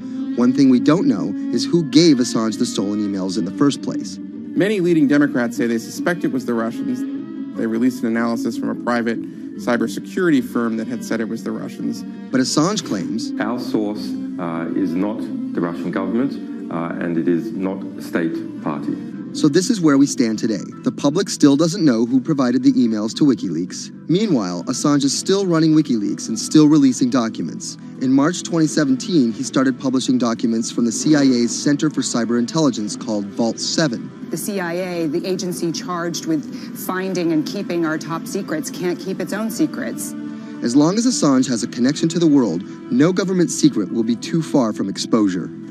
Julian Assange is still in the embassy. Maybe he'll leave, maybe he won't. Kind of regardless, his work has been done. He's changed the way people think about their governments, about their own secrets, about their own hackability, and really the world has changed because of him.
When it debuted, the 4G wireless we have today allowed people for the first time to hit the road and explore unknown places with only a smartphone for directions. When 5G arrives, it could enable driverless cars to take us there as well. 5G stands for fifth generation mobile networks or wireless systems. It's insanely fast and can accommodate a lot more connected devices. But the reason it's being called revolutionary is because 5G will allow connected devices to speak to each other as well as people. Right now we're living in a world where really it's a one-way experience. That's Bloomberg tech reporter Ian King. The network talks to your phone, you look at your phone and access data, then you send something back to the network. What we're being told about 5G is that really for the first time we're going to see machines communicating with each other over mobile networks in a meaningful way. 5G could end up being 100 times faster than what we have now, with speeds that could reach 20 gigabits per second. In plain English, that means downloading a full-length HD movie in seconds. 5G will also increase total bandwidth, which we will need in order to accommodate the growing Internet of Things. We're talking about the class of devices like internet-connected refrigerators, thermostats, dog collars, but 5G will enable many, many more. Things like your utility network, factories, where machines are just sat there not connected at all. Suddenly they're all going to be connected. Suddenly we're going to be able to have real-time monitoring. Other things like cars, like utility poles, like your light, the light poles. But perhaps the biggest advance will be a huge reduction in communication lag time, known as latency. A network of driverless cars will need the speed of 5G to ping each other multiple times per second to avoid collisions. Near instantaneous data transfers could allow doctors to perform surgery remotely with a robotic scalpel. So how will all this work? First, you need to improve network density. And that's just a fancy word for saying you put more towers out there. What we're being told is that's not actually the case with 5G. The idea is 5G will not only use the existing mobile spectrum, but also tap into higher frequencies called millimeter waves. Millimeter waves can carry more data, but only travel short distances. This may mean you'll see a lot more of these base stations around town. And the new towers may have as many as 100 antenna ports, compared to about a dozen on 4G cell towers. So when will we get 5G? Getting 5G ready is expected to cost providers $275 billion over 7 years in the US alone. Look for the first 5G service to pop up in big cities sometime in 2019.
People think of Vladimir Putin, they think of capital P, power. And that's exactly the impression he creates. Whether it's physical power, firing different weapons, riding in various James Bond-esque modes of transportation, or tossing hapless opponents in judo. Or political power, ruling his own country with an iron fist, crushing his political opposition, or, most recently, being accused of meddling in foreign elections for his own benefit. This is how Vladimir Putin went from a poor, tough kid in Leningrad to a KGB spy to the very symbol of modern Russia. Vladimir Vladimirovich Putin was born in 1952 in Leningrad, which is now St. Petersburg. His father was a factory foreman and his mother a homemaker. It is widely said that Putin's public-facing tough guy persona can be traced back to him getting into fights when he was younger, which paved the way for him to take up judo. After getting a law degree from Leningrad State University, Putin joined the KGB Foreign Intelligence Service. He spent 16 years in the KGB. When Putin returned to Russia, he began his political career. He went to work for Anatoly Sobchak, who was then the mayor of St. Petersburg. That's Leonid Bershidsky. I'm a columnist at Bloomberg View. Putin thrived in Sobchak's administration because he was sort of considered pretty efficient city official at that time. He was very loyal to Sobchak. So loyal and efficient that he was noticed by Yeltsin's close circle. And those people soon brought Putin over to Moscow to work in Yeltsin's administration, where he quickly climbed the political ladder. Then, of course, he was promoted to Prime Minister of Russia. That's Dmitry Trenin. I am currently director of the Carnegie Moscow Center. Around this time, Yeltsin and the people around him, the so-called family, decided that Putin would become Yeltsin's successor. And then this happened. The apartment bombings were carried out in 3 Russian cities, killing 293 people and injuring more than 1,000. Putin immediately accused Chechen separatists for the bombings and followed it up with action. He was credited with having a very successful military campaign against the terrorists. And it worked. After that, he became an heir apparent in the eyes of the Russian people. 3 months later, Yeltsin resigned.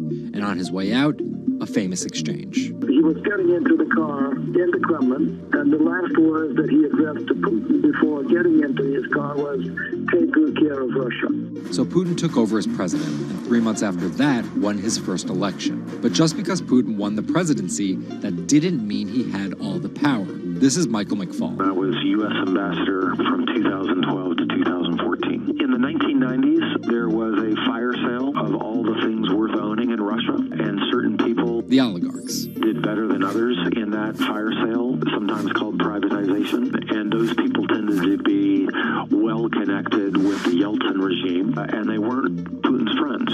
But they probably miscalculated, thinking that they could easily find a way to influence him. It became impossible almost from the start. From that very moment, there was warfare between him and the oligarchs. That's when Putin gave the oligarchs a choice. Putin's way? Some of those people from the 90s managed to figure out a new way of dealing with Putin and have survived.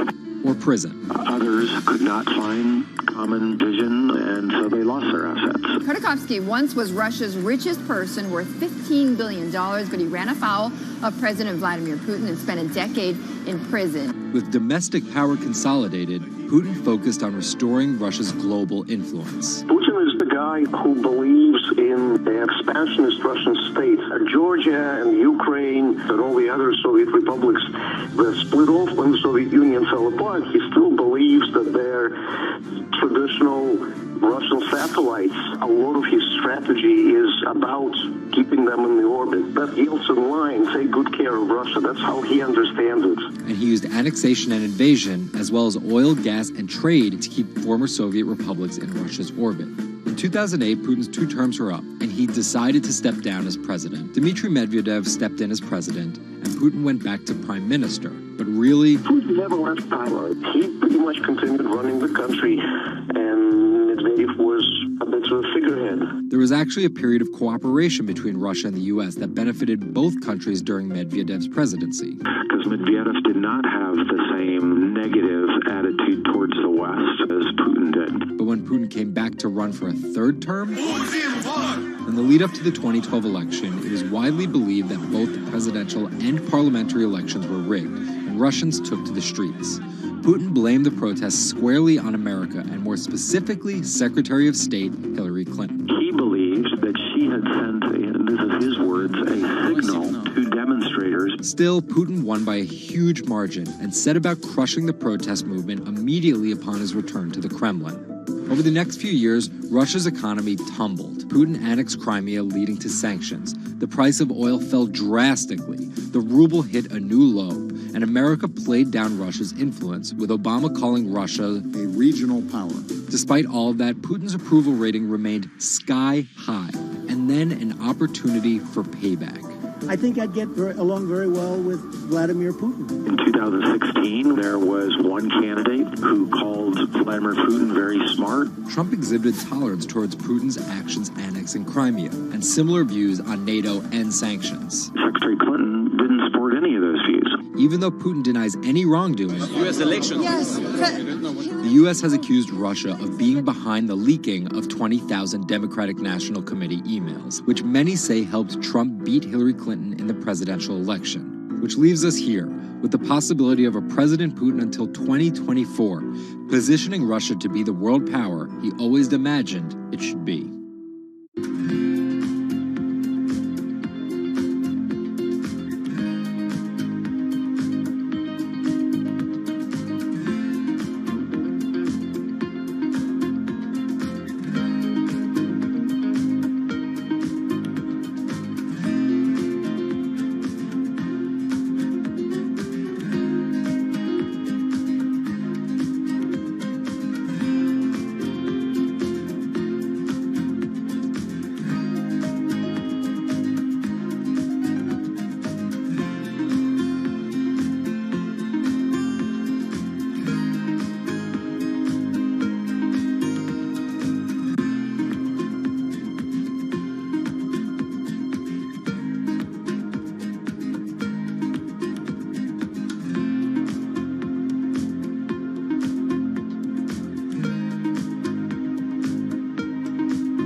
Jack Ma is Asia's richest man and most recognizable business tycoon. He's the chairman of Alibaba, China's e-commerce giant and one of the 10 largest companies in the world. Yet he still wants more. We know where we're going. We want to be the 5th largest economy. Big words from the man some call Asia's Jeff Bezos. He's confident, he's charismatic, and he's definitely not the average CEO.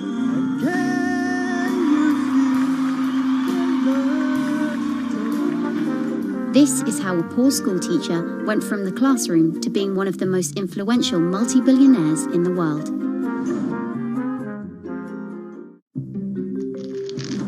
Ma was born in China's southeastern city Hangzhou in 1964. His parents were traditional musician storytellers. As a teenager, he started to learn English from foreign tourists after China opened up in the late 1970s. And then for 9 years, Jack Ma hung around outside the Hangzhou Hotel, which is now called the Shangri-La. He would get up at 5 a.m. to talk to travelers. That's Bloomberg technology reporter Lulu Chen. And I cover China Internet for Bloomberg. Ma failed China's National University entrance exam twice before being admitted to local teachers' college. He graduated in 1988. He applied for 30 jobs and got rejected, including from the fast food giant KFC. When KFC came to China, come to us say, 24 people went for the job. 23 people were accepted. I was the only one guy. Then Ma got a job at a local university and taught English there for about 5 years, earning just $15 a month. On the side, he started a translation company with several friends. During a company trip to the US in 1995, Ma had his first encounter with the internet at a friend's place in Seattle. I searched the first word beer. I don't know why, because it's easy to spell, baby. And I see beers from Germany, beers from USA, beers from Japan, but there's no beer from China. So he searched for the word China instead and still couldn't find anything. And that got him thinking. He wanted to build something that would put China on the world's map. He started China Pages, a Yellow Pages-like website, but it didn't take off. Then Ma joined a government agency in Beijing to help set up a website. By 1999, the internet stock boom had gripped Wall Street, and back in his Hangzhou apartment, Ma decided to try again. With his wife and a group of friends, Ma raised $80,000 and set up Alibaba, a site that allowed businesses to sell stuff to each other. 人家美国人强就强它的硬件，强就强它的系统基础，这方面确实比你高。但是玩信息玩软的，中国人的脑袋绝不比你长。我们在座的所有人的脑袋绝不比你们长。By 2000, Alibaba had raised $25 million from investors, including Goldman Sachs and SoftBank. He had no business plan and zero revenue, but his eyes was very strong eyes. In 2003, Alibaba started Taobao, a platform for individual sellers to trade with each other, and publicly declared war against eBay, who had started to make a foray into China. Jack Ma has this famous saying that Alibaba is a crocodile in the Yangtze River, whereas eBay is a shark in the ocean. And if they fight eBay in the ocean, then they'll lose. But if they fight them in the Yangtze River, then they have a home base advantage. In 2007, just 1 year after it forced eBay out of China, Alibaba debuted its business-facing division on the Hong Kong Stock Exchange. But it delisted 5 years later as its performance sagged. But in 2014, Alibaba raised $25 billion in the world's biggest IPO in New York. Everybody should have a dream. What if that dream comes true? After achieving dominance in the business of e-commerce in China, Alibaba has been building an internet empire worth $472 billion, with businesses in cloud computing, online video streaming, movie production, healthcare, sports, retail, and even news media. Alibaba buying into South China Morning Post really raised eyebrows. This is the largest English newspaper in Hong Kong, and it shows that Jack Ma's ambitions weren't limited to e-commerce. He wanted to influence not just Chinese users, but also overseas users as well. The US has criticized Alibaba for allowing companies to sell counterfeit and poorly made goods, but in China, it enjoys the favor of China's government.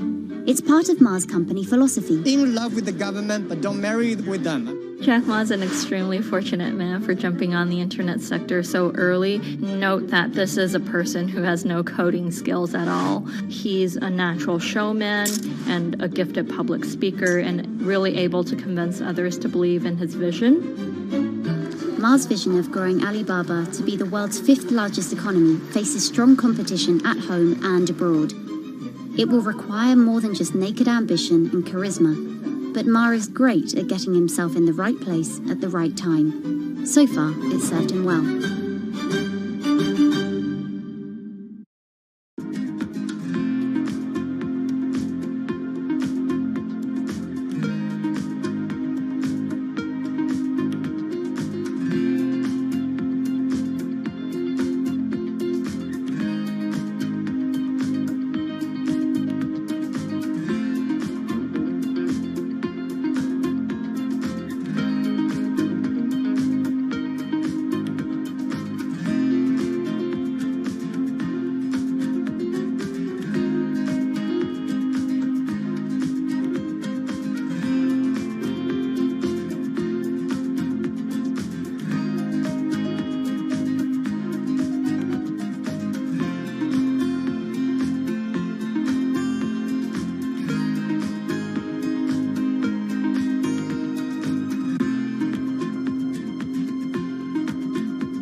Peter Thiel is a walking contradiction. He got his bachelor's and Juris Doctorate from Stanford, but speaks out about the horrors of higher education, saying college is as corrupt as the Catholic Church was 500 years ago. He's a staunch supporter of the free press, yet he bankrolled a lawsuit to bankrupt an independent media company. But these were not journalists. And most of all, he's an immigrant and libertarian who's the most public supporter of Donald Trump in all of Silicon Valley. What Trump represents isn't crazy, and it's not going away. This is the story of how an openly gay, immigrant genius, libertarian billionaire went from tech contrarian to Silicon Valley's biggest Trump supporter. Peter Thiel was born on October 11, 1967 in Frankfurt, West Germany, to Suzanne and Klaus Thiel. Peter's family emigrated to Cleveland, Ohio when he was 1. An Ayn Rand devotee during his youth, Thiel attended Stanford University majoring in philosophy. His Stanford experience shaped a really big part of who he decided to surround himself with. That's Lizette Chapman. And I cover technology and venture capital here at Bloomberg. He and his Stanford friends made their first big splash in tech with PayPal. After selling to eBay for $1.5 billion, they would become known as the PayPal Mafia for each incredible success after PayPal. For Thiel, that began with an early, modest $500,000 investment in Facebook. And in VC speak, early means big risk, but also big reward. He turned that initial $500,000 investment into more than $1 billion in cash. But Thiel was just getting started with Facebook, and he went on to make a whole bunch of wildly successful investments. From SpaceX to Airbnb to one of the largest, most powerful companies in the United States, if not the world, and of course that's Palantir. The incredibly controversial secretive data mining startup he founded with his colleagues from PayPal. It connects data silos and then allows non-technical people to search that information for patterns. Data like financial information, feeds from video cameras, biometric details, passport information, flight manifest. Palantir doesn't talk much about how they collect this data, who has access to it, or what they do with it. But they have contracts with the Department of Homeland Security and the CIA and the Department of Justice and the Securities and Exchange Commission. And several other federal agencies. It's the richest company you've never heard of, valued at $20 billion. But there are plenty of obscenely wealthy people in Silicon Valley. What makes him different... He's a complex ball of multiple contradictions. Take college, for example. Even though college was extremely important for Thiel, there's something called the Thiel Fellowship. In exchange for dropping out and a promise not to pursue college, Thiel would give them $100,000 each. You basically tell people that if you get a diploma, you're saved. Otherwise you go to hell. You go to Yale or you go to jail. Also, his relationship with the press. Here's another contradiction. He's donated to free press initiatives, including the Committee to Protect Journalists. But he also secretly spent tens of millions of dollars bankrolling a lawsuit filed by Hulk Hogan over the publication of a sex tape and bankrupting the independently run Gawker Media. Why did he do this?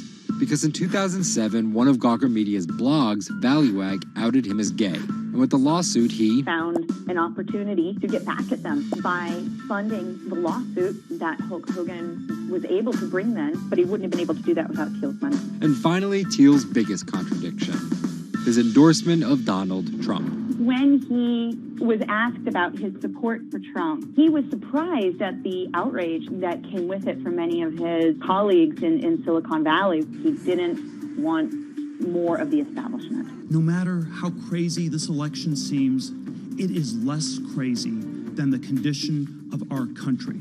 After briefly supporting Carly Fiorina in the primaries, Thiel pivoted to Trump, donating $1.25 million to Trump and his associated super PACs in October 2016. And he didn't just help Trump financially. He gave a full-throated keynote speech supporting Trump at the Republican National Convention. I'm not a politician, but neither is Donald Trump. He is a builder, and it's time to rebuild America. And when Trump was finally elected, Thiel was given the reins to an enormous amount of power. And I want to thank you, man. You have a very special guy. He was named the transitional advisor. And in that role, he did a lot of interviewing and a lot of vetting to fill these hundreds of cabinet positions and different jobs within the administration. But it turns out Thiel's support isn't unconditional. Talking to people who spend time with him, I have also heard that he is no longer a great supporter of Trump. It was reported that Thiel was unhappy with the direction of Trump's presidency. Ever since, he's been mum, making no public appearances, no statements, and staying out of the spotlight altogether. Although there have been suggestions that Trump could tap Thiel for a top intelligence post or ambassadorship, there's no indication he'd accept. He's described his relationship with politics as schizophrenic. He gets really involved, and then he runs away as fast as possible.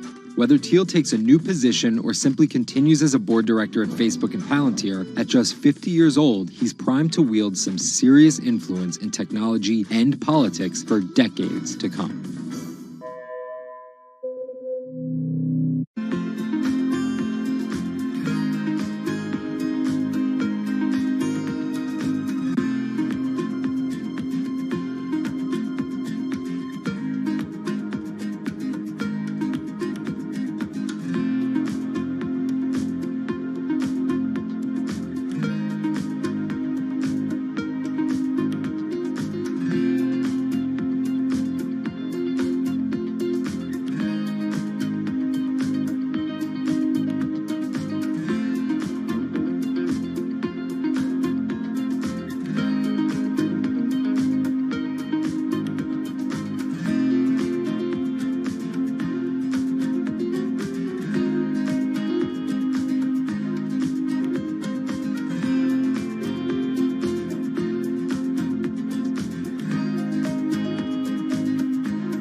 Two 2016 was again the hottest year on record, and the previous 17 years have seen our 16 most scorching. Scientists overwhelmingly agree. Global warming is the culprit. And it's just getting started. Ice caps, extreme weather, wildfires, droughts, and the hits keep coming. What are we doing about it? In 2015, the world took its boldest step yet to stem climate change with a historic accord in Paris. But now comes the hard part. Nations must change energy policies and invest huge amounts of money, and they will likely do it without the United States. President Donald Trump announced on June 1st that the U.S. would withdraw from the accord. The reality is that withdrawing is in America's economic interest and won't matter much to the climate. Here's the situation.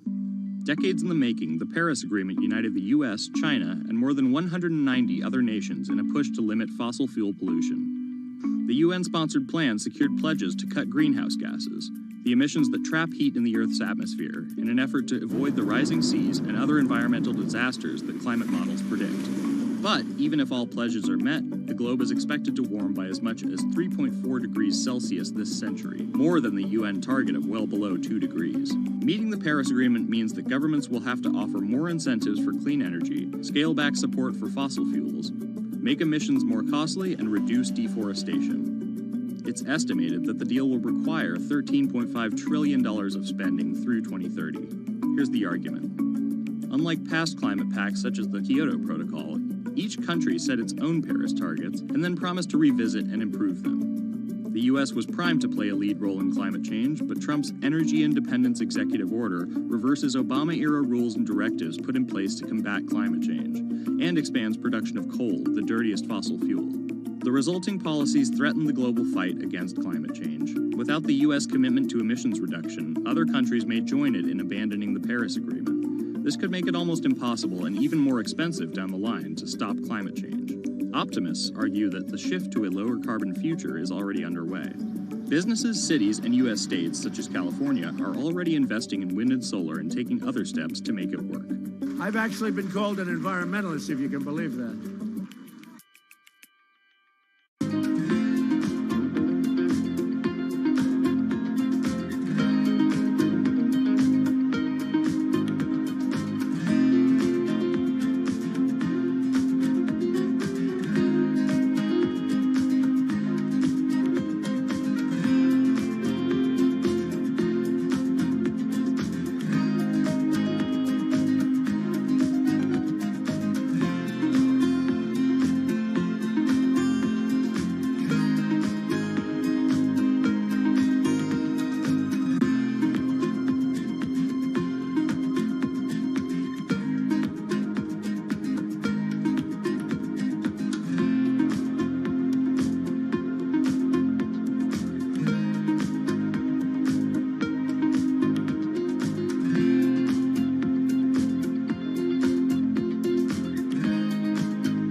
There's an inherent attraction to light and being human.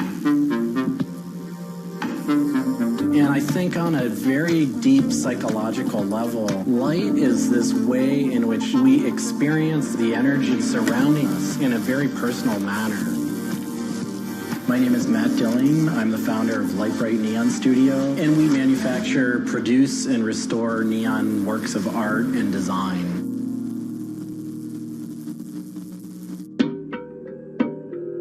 origins of the creative content of a lot of the work at Lightbright comes from a variety of sources. Sometimes people come with a napkin sketch. Some people come with an Adobe Illustrator file. And we have a whole design team who then we kind of work together to help create layouts of what it might look like.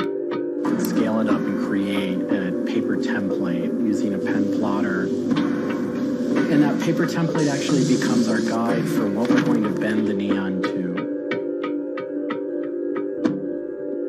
We take from the office into the glass shop. We pick out the right size tubing with the right color for the right size project. From there, we heat up the glass tubing. The torches heat the glass well in excess of 1,000 degrees in order for it to get into its molten state. We heat up and bend the glass tubing to match the template. One of our chandeliers has over 100 different bends in it. So each one of those bends has to be marked for a heated up bend. We also have to allow the glass to cool between the bends so that the next area can be worked on and heated up in its own unique fashion. It turns into spaghetti, and then we have to make sure that that spaghetti lines back up and cools to the template. We use a blow hose to connect our mouth to the tube, create a volume that's closed, and we can control the pressure in there with our mouth. There's just a variety of challenges that come up inherently in working with glass. Glass can crack due to stress, and sometimes you'll just have a batch that all it wants to do when it gets near a torch is crack.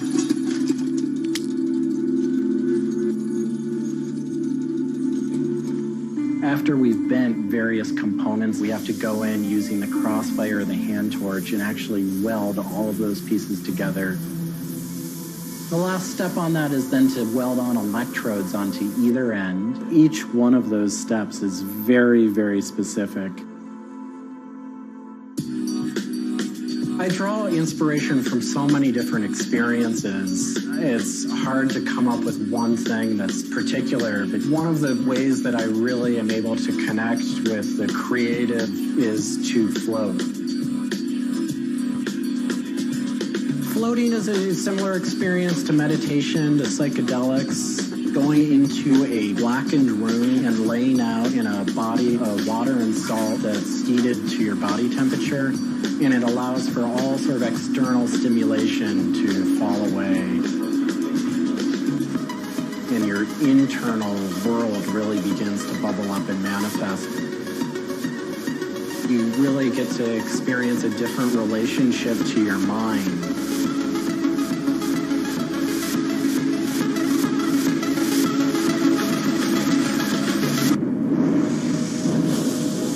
I think I work with neon because I can't not work with it. It's so challenging and so rewarding. And those things are so intertwined that there's no way of separating it out. I've learned so much and continue to learn so much by working with it. I find so much inspiration in working with it, and I just continue to experience new and different things through the medium. It's that close to me at this point.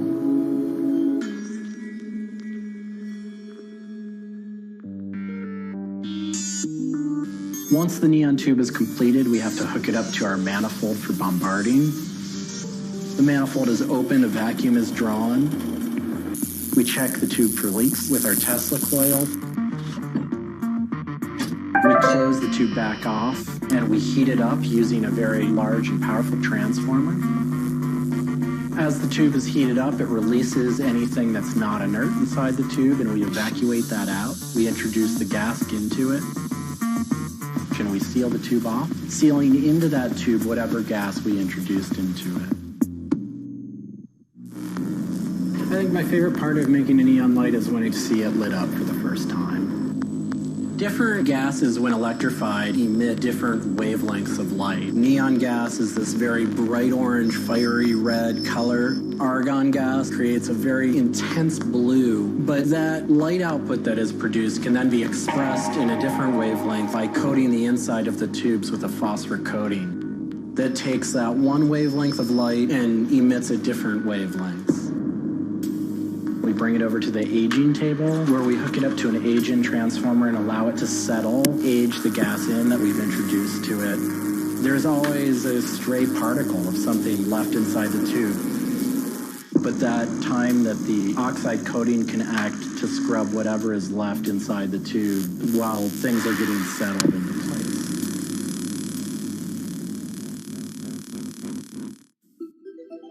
Once the tubes are aged in, we move on to our process of assembling two halves of the fixture together in a jig, gluing up the center of the fixture to its spindle. Once the adhesive dried, we would connect the wires from the fixture together into a transformer, and we turn on power and it lights up.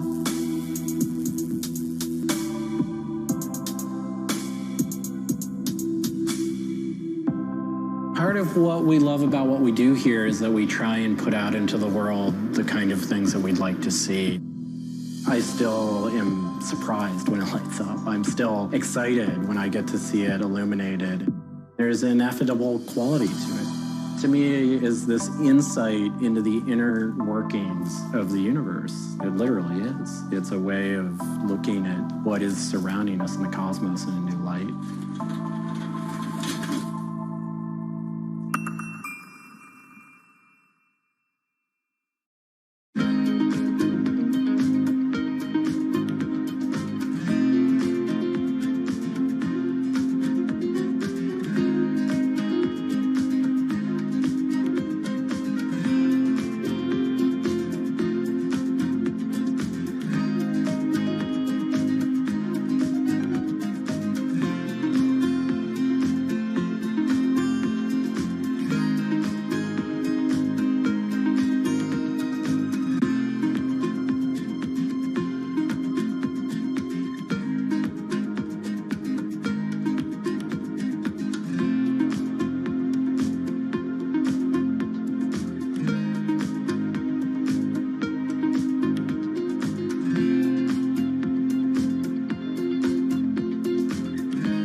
bit like an addiction.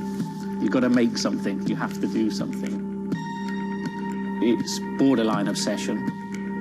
And every bike we build is my favourite bike at the time, and as soon as it's done, I want to build another one.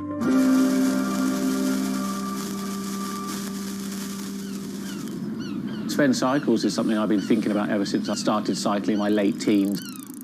We want bikes that ultimately you'll really enjoy riding. There's never a bike that's the same. There's always a slight change. And as we build them individually as well, they have the marks of a bike that's built by hand. Most people I know cycle have an idea of their dream bicycle. And it may be an evolving idea you've had in your head. And we've worked with a lot of people that have come to us with sketches and scrapbooks. It's really, really nice to build something that's just one-off and unique. I think a lot of people see a bicycle as two wheels and a frame in the middle.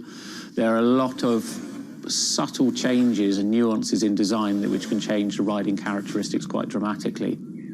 I'm a really big fan of modernist architecture, and the simplicity of a modernist building is really hard to achieve. And with some of our bikes, they may look very simple, but I think people should not underestimate the time and effort that goes into designing a product. Tubing is key to a bike's feel and ride. Reynolds tubing has been in my life ever since I can remember. Growing up, I could never afford a frame manufactured with their tubing. We can now put a badge on our bike saying manufactured at Reynolds, which is a sort of thing as a kid I just wouldn't have believed was going to happen.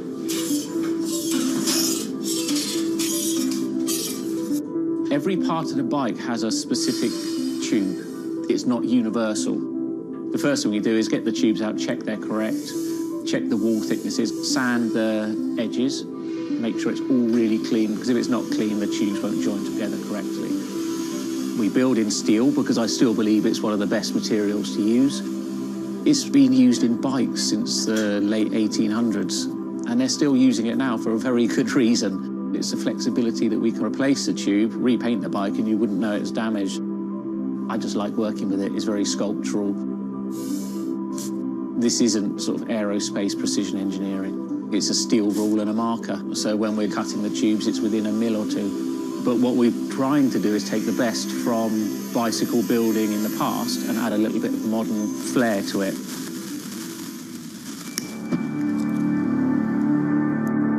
There's various techniques for building bicycles.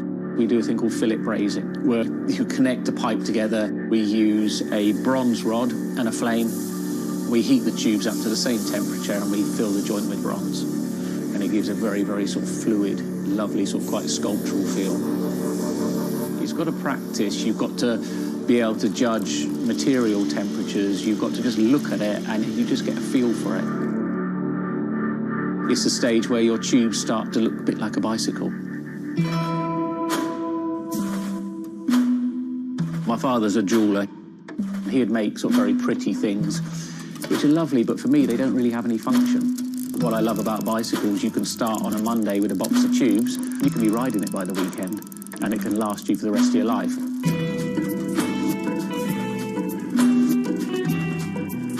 Outside of the frame and forks, the other most important part is the wheels and tyres. When you build the wheels, you have to lace them, so there's little holes going all the way around the rim. You poke the spoke through.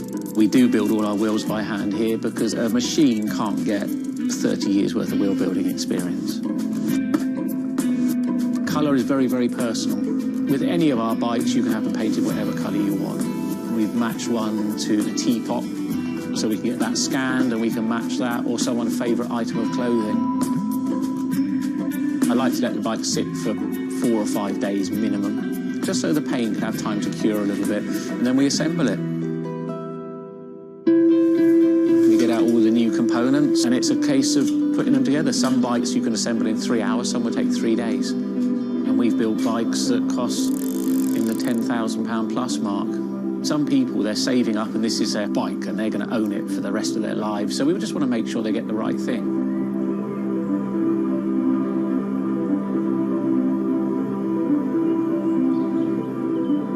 I think the bike for me was the first time I had some freedom. So as soon as I had one, I was off. A lot of people still get that thrill as when they were a kid blasting down a hill, wind going through their hair.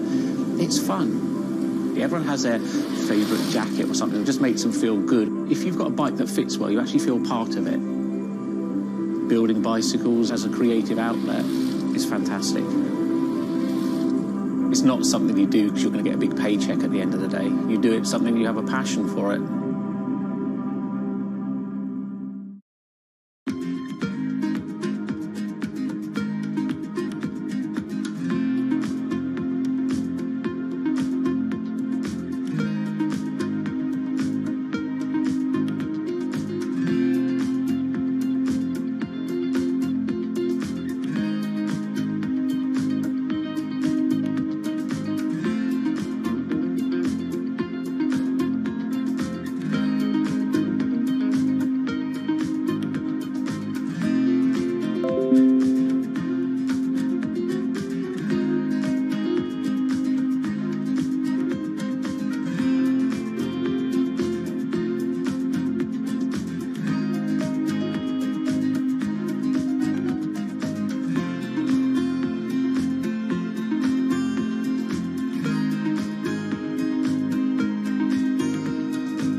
If you ever saw a wooden surfboard, it was probably hanging in somebody's house or underneath the deck.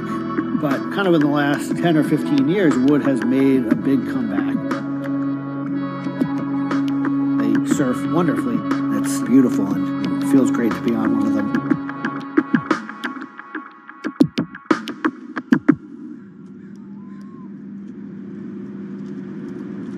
I always had a love for wood and kind of passionate about things that went in the water.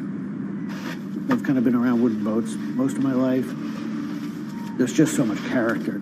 The way they're built, the stories that come with them, a lot of that has translated over to why we build surfboards the way we do.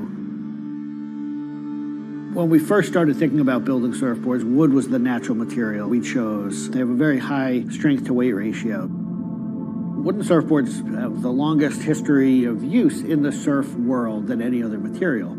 People have been surfing wooden surfboards since kind of the first documented history of people riding waves. The board starts in CAD, where we take a 3D model, break down the shape, and kind of create frames and templates and all the inner parts of the board that we get cut on a CNC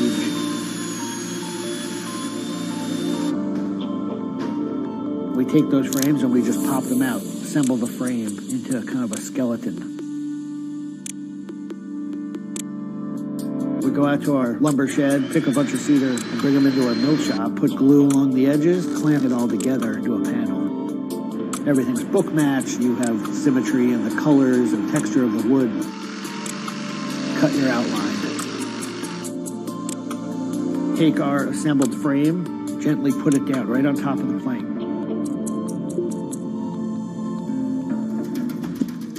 Once that foundation is started, you're basically building up the three-dimensional shape, the outside part of the board, using lots of strips that kind of interlock and fit together. Every piece of wood is going to be different, and it's all going to react differently. There are frustrations with it, but I think that's one of the things that keeps it challenging. You learn to read the kind of what the grain lines are doing and what the color of the wood is telling you.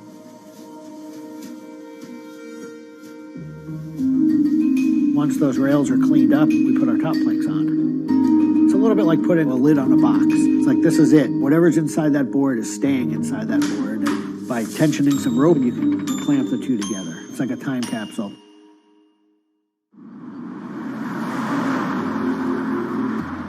What makes our boards unique are they are built right here in York. They're built using material that grows right here in the state of Maine. They're built 100% by hand by local craftspeople and surfers. There's a lot of time that goes into these boards, between 40 and 60 hours start to finish. We wanted to build surfboards that were as hollow as they could be, but still be strong enough to work well. Too light and they don't surf well, but too heavy and they don't surf well. So there's a balance point there, and that's where we try to be.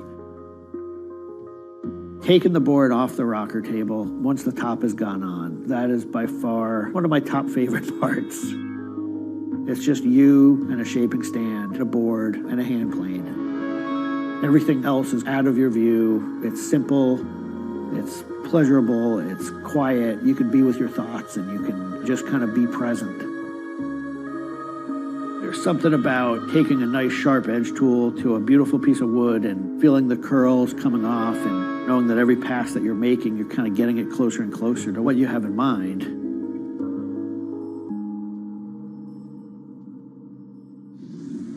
Once we've shaped it down and the board's looking like it's supposed to look like, time for it to go into the glassing room. 4-ounce fiberglass, laying it over the board, draping it over the edges, cutting it, applying epoxy, and on the board. Once both sides are lamb coated, it's time to put in the hardware. Drill and router and install the fin box. And on the other side, we drill and put in the leash plug and a vent. There's a lot of air just naturally inside the board, and that air wants to expand and contract with temperature changes. And that vent has a little piece of Gore-Tex fabric in it, and it allows air to kind of breathe both ways, but it doesn't allow water to get in. Once all that hardware is put in, it goes back into the glassing room. We brush a nice, beautiful, thick coat of epoxy over the whole surface, and that we call a gloss coat.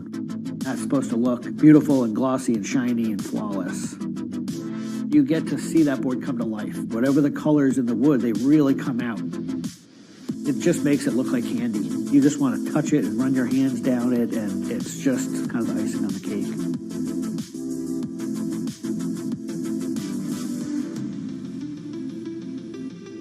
Once everything is hard, we put it into what we call the oven, get that epoxy to cure, really kind of bake it, and just get it to harden. Put in the fin, screw in the vent, and ship it out.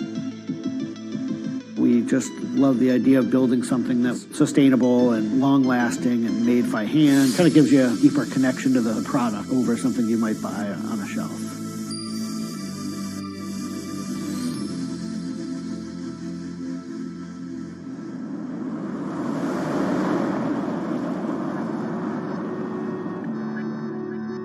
When a customer gets the board, they feel it. They 100% feel the amount of work and the amount of passion that went into the board. So I'm not really looking at hours and efficiency. We're looking at like doing it right and enjoying it as we go.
Ma Baoli, better known as Gang La, is one of the 4 grand marshals leading New York's Pride Parade this year.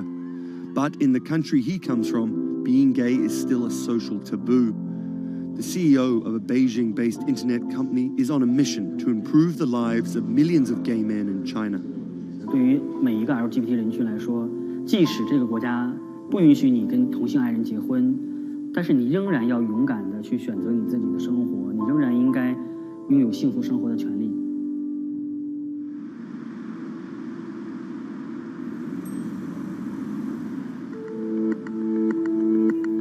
Ma's company Blue City runs an app and a website specifically for gay men. Blue is one of the biggest gay social networking apps in the world, with an estimated 30 million registered users. Unlike most other apps, Blue is more than just dating or hookups. 大家可以在我们这个软件里面找他自己的情感，然后可以阅读相关的内容，然后可以进行一些娱乐，比如玩游戏啊，比如看直播啊等等。Back in 2000, when Ma studied at a police school in northern China, he realized he didn't feel like everyone else. 因为他们都找女朋友，然后谈恋爱，但是我对长得好看的同性的男生，我反而觉得对我更有吸引力。所以那个时候我就到互联网上去找这样的一些资料，然后希望能够告诉我自己我到底是谁。互联网上所有的信息都是负面的，都是错的，就是说同性恋要电击疗法，要被治疗，然后要吃药等等。After visiting some foreign websites with different attitudes to homosexuality, Ma created his own site for a Chinese audience, encouraging people that 他们也是正常的，他们不用自卑，然后也不用自杀。Even though attitudes towards homosexuals are slowly changing in China, it's still a social stigma. The virtual world of Blued, where members can be open about their sexuality, is for most a striking contrast to their real lives. This is live streaming, a function added to Blued in late 2015, right as the internet craze was starting to take off in China. Many self-made stars like Jin make decent amounts of money by receiving audiences' virtual currencies and gifts. 我们不是彼此的初恋，初恋这种事儿多不靠谱啊。For Kyle and Klaus, a couple who have come out, live streaming on Blued means something different. 其实我经常会收到很多粉丝的一些互动的留言，就是类似就是说你们让我们看到了同志情侣之间的一些希望啊，我看到这样的留言我是很欣慰。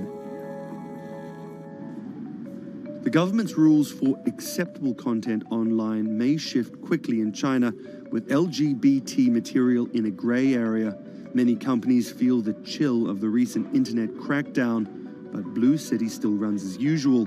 Ma has won the Chinese government's trust by helping with HIV prevention among gay men. A third of the company's staff are dedicated to screening pornographic and politically sensitive content.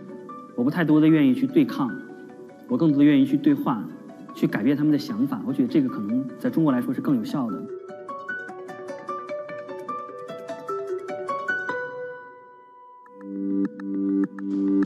In the past 5 years, Blue City has grown from a team of 7 people to a promising business with about 250 staff. Ma said the company earned over $15 million last year, mainly through advertising and selling virtual currencies to live streaming audiences. Now the company is expanding overseas. 我希望吧，通过我们的努力，布鲁蒂能够成为全球第一家在美国纳斯达克或者是纽交所上市的这样的同质互联网公司。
This is Rich Chiga.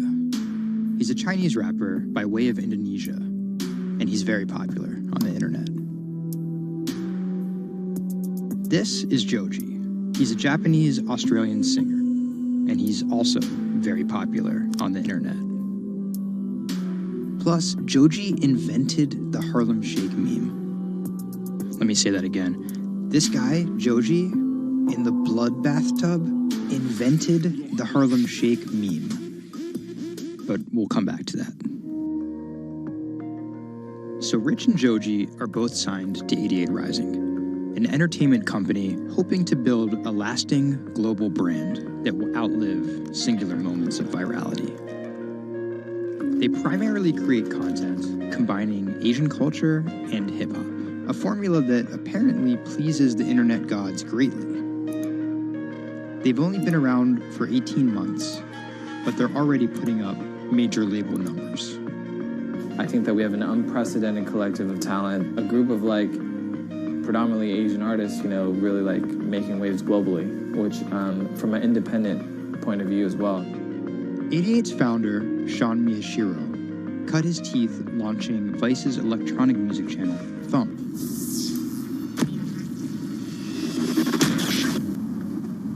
But quickly, Sean became interested in life beyond dance music. I knew that after launching a whole content platform that I have kind of the ability and the know-how to do it again, but for what was the question. So Sean moved to the Bronx to start over and figure it out. He couldn't afford an office space, so he worked out of his car at the top of a grimy parking garage. Everything kind of started here. If you look around, this is my environment. This is my serenity, really. 88 Rising was built here. Built on the grounds of LA Fitness residence in a parking garage. I was living in the Bronx. I'm just damn, where the hell do I go? So I just come up here and I just kind of figure things out every single day. Being okay, what the hell is this thing? Coming here was kind of my own kind of private office, basically. To be honest, I would even go to the bathroom here. I would take pisses here, you know what I mean? It was, it's just too far to go back down there. When I need Wi-Fi, I'd spend a good part of the day at Dunkin' Donuts. Hi, how are you? Can I get a chicken snack wrap? Before 88 Rising officially launched, Sean caught a surprise break in the form of a Twitter friendship with a funny 16-year-old kid from Indonesia named Brian, who taught himself English by watching Rubik's Cube tutorial videos on YouTube. Seriously, that's true. I thought his Twitter was genius, from the future, just crazy. And just the shit that he was saying, the memes he was making. But I didn't know that he rapped or anything like that. I really didn't. And he came up with that stick 2 weeks later. 12 in the morning, pop shells for a living and baby gon' smell blood trail every minute, bro. Dat Stick was Brian's first ever attempt at making a rap song, and it immediately went viral. Everything was great about it, but the one thing that I noticed is the song was hard as hell. Just everything about it, man. Just it was menacing, bro. Soon after the video dropped, Brian signed with 88 Rising. I'll FaceTime with Rich. Sorry for calling you Rich Chiga on my phone, Rich. Brian, he gets super pissed off that he's saved in my phone as Rich Chiga. He's like, dude, am I not a human to you? What's good, bro? What's good, brother? How you doing? Doing great. I did the sound check. How was it? It was tight. Hold it still blocks, but you been a bitch, suck a thick cock. So, Brian could definitely rap, but some viewers understandably took offense at a Chinese kid satirizing rap cliches and calling himself Rich Chiga. But if a group of well-known rappers saw the video and genuinely liked it, that could at least help validate Brian as a legit hip-hop artist. Plus, it could be really funny. It was just kind of an idea that I just had on the spot. Everything that rappers say is better and funnier and smarter and wittier. And it's just more entertaining. We just edit it as tight as possible, put it up, and it really worked. 12 in the morning, pop shit. Yo, this nigga got a pouch on and a Reebok pouch. This is the hardest nigga of all time. You said when you come for a chigga like me, that was dope. It's just lit, and I think people will take it as a joke at first, but it's like if he ran with that and kept doing more videos like that, it's just lit. You know, I'd never been to America before, and like all of a sudden, it's like I see like all the rappers that I listen to just like reacting to my stuff, and I was like, what? How did this happen? The reaction video also went viral, and even led to a remix of Dat Stick featuring Wu-Tang's Ghostface. I'll get on that track. You know what I'm saying? Yeah. Really, on the remix? Yeah. Oh, you know him?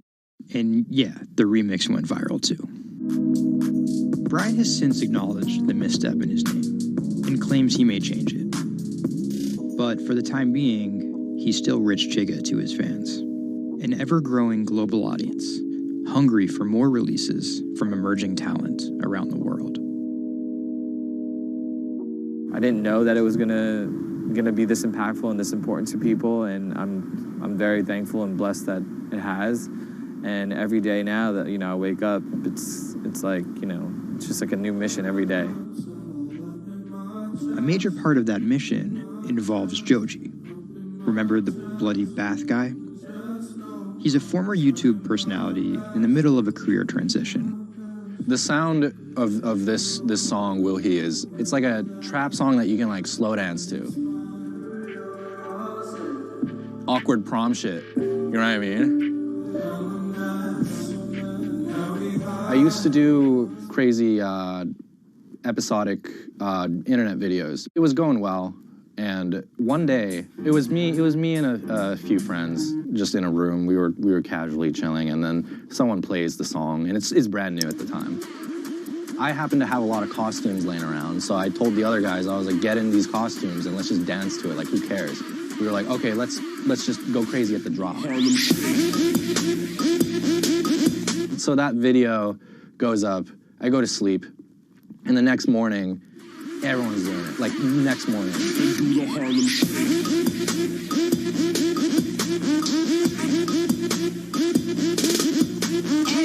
That taught me a lot about the internet, how people want to just be a part of something. And from that point on, something changed, and I was a little better at understanding demographics and people and, what they want to see and what they want to hear.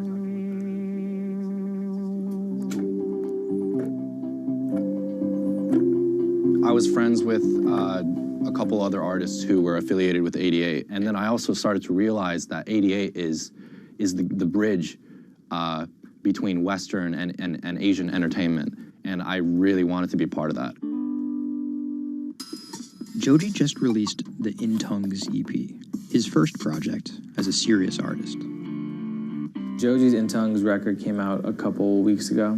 It's #2 on Billboard on the R&B charts, which is crazy for, independent release, and he's like a brand new artist. And the success is even more impressive, knowing he went from creating something like this, It's just Taco Bell. What could possibly go wrong? to creating something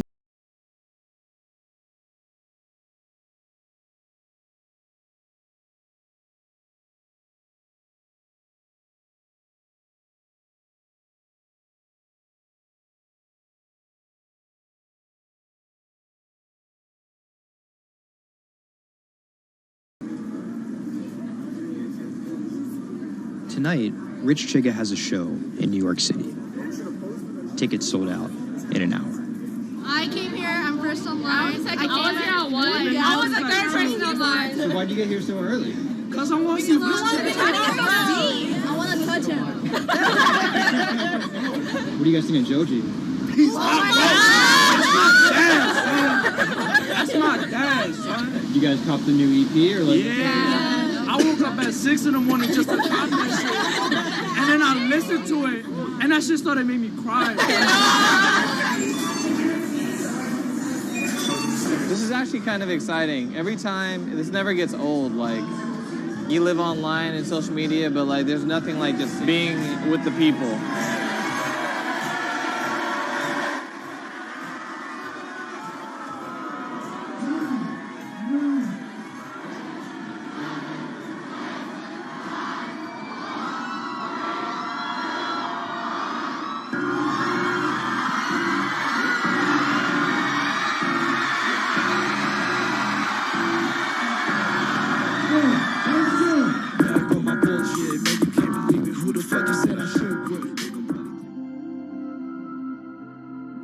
often than not, viral success happens by accident.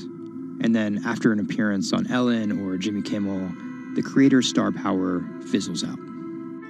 But Idiot Rising has figured out how to turn potential gimmicks into brands with an actual following that keeps coming back for the next thing. Oh, shit!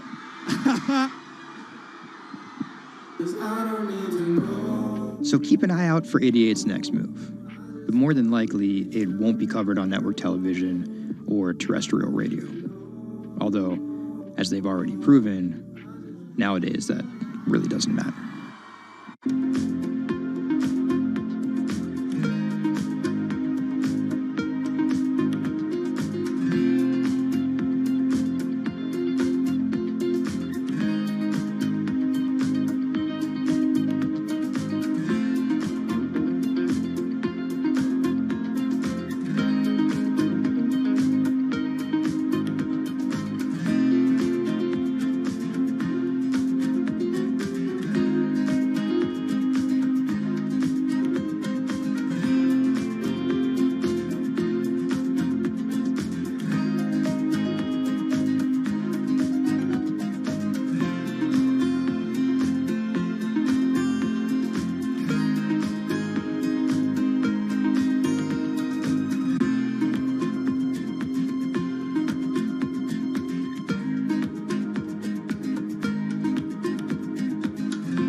Online retailer Farfetch is betting it can shape the future.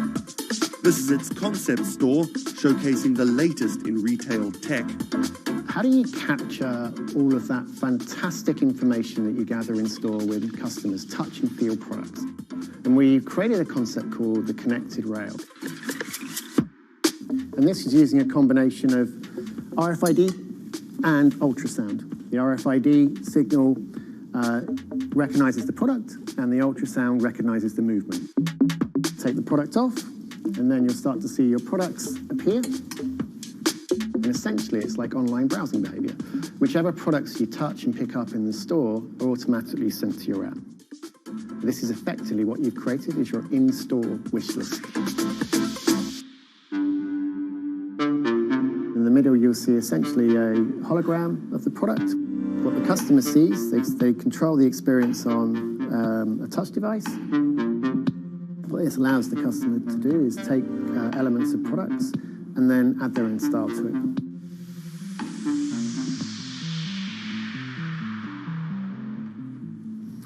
Right, so this is the connected mirror. So in this example, I see my products. I select a coat, and that's tried it, and it's slightly too big for me. So what I can do is choose an alternative size and send a request to the sales associate, and they'll bring that size to me in the fitting room mirror. You'll also see that we've got some product recommendations here. Crucially, the sales associate's able to push items into the mirror from their device. If you wanted to, you could simply use the mirror and pay and go. Your items would then be packed and dispatched to you afterwards.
Do you want me to turn you so you're looking outwards? Yes, please. How about there? First time we came out with B, Jade said, "It feels like I've been released from prison." Do you want these, Mrs.? Definitely. Definitely. Right. Yeah. And she could say hello to everybody, people she hadn't seen for months. It's It's Jade. Jade. Oh. So you can talk to Jade through this. Hi, Katie. She's there. Hi.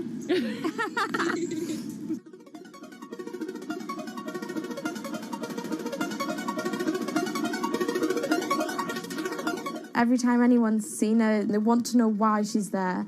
And it's kind of the opposite of when you're in a wheelchair and people see you and they kind of go, oh, should I look? I don't know what the right protocol is. When there's a tiny robot with its bright little eyes going around just looking happy everywhere, it really opens you up for conversation. You've got some friends here, look.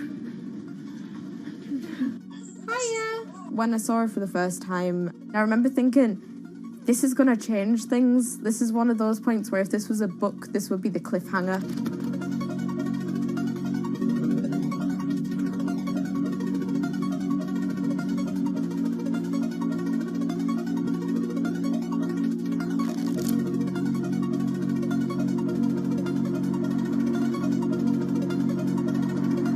condition called Ehlers-Danlos syndrome, which means that I have a lot of dislocations, there's a lot of pain, and a lot of seizures and whatnot. So I can end up on my own in my room for long periods of time.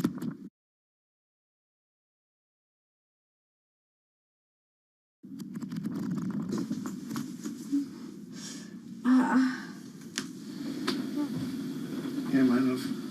A lot of the time, with a condition like my own, of course there's the pain, and the pain is bad, and the dislocations are bad, and the seizures and being in paralysis and never knowing whether you're going to be able to wake up properly tomorrow, that's bad.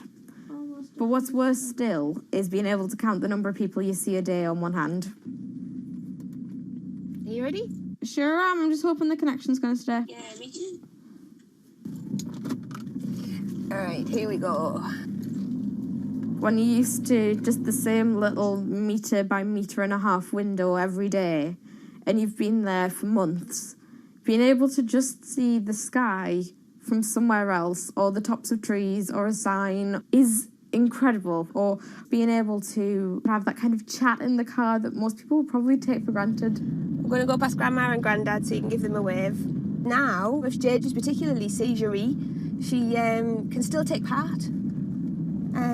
And that's brilliant, really, because before she would just be left in a bed or in a house with just her carers. It's quite a small world, that. Right, so there's one of them. Here, this costume I'm busy making at the moment.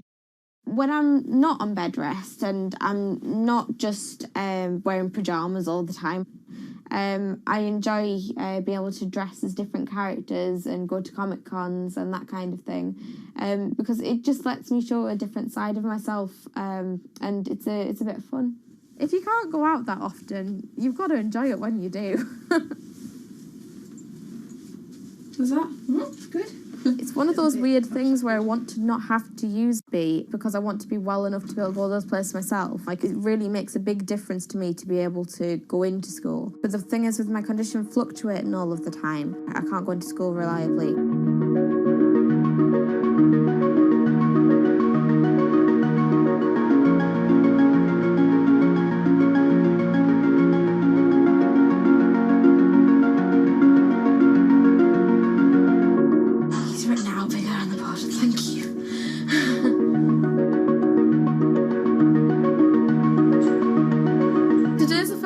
I've been in school via B, and so far it's interesting. Still a few little things that we need to work out, but for the most part I think it's going fairly well, and it's brilliant because I can really tell the difference between today and yesterday. How yesterday I forced myself to go into school when I wasn't very well, and I was really tired afterwards and ended up having loads of seizures, whereas today I've been able to do all of the work. I've been able to keep a clear head and not be ill, which means I'm able to be more focused on my schoolwork. So there is my first step of working, is to simplify root 8. The algebra test is next week. Now I'm trying to make friendships which I'll be able to maintain with B. Before that, I end up letting people down quite often. B gives me hope, yeah. She's just always there, and if I can't do something, she can. And if I need sort of assistance to be able to make commitments, then she's there, and she means that I feel like a more valuable person because I'm more reliable.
When it debuted, the 4G wireless we have today allowed people for the first time to hit the road and explore unknown places with only a smartphone for directions. When 5G arrives, it could enable driverless cars to take us there as well. 5G stands for 5th generation mobile networks or wireless systems. It's insanely fast and can accommodate a lot more connected devices.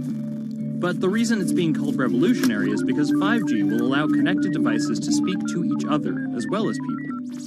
Right now we're living in a world where really it's a one-way experience. That's Bloomberg tech reporter Ian King. The network talks to your phone, you look at your phone and access data, then you send something back to the network. What we're being told about 5G is that really for the first time we're going to see machines communicating with each other over mobile networks in a meaningful way.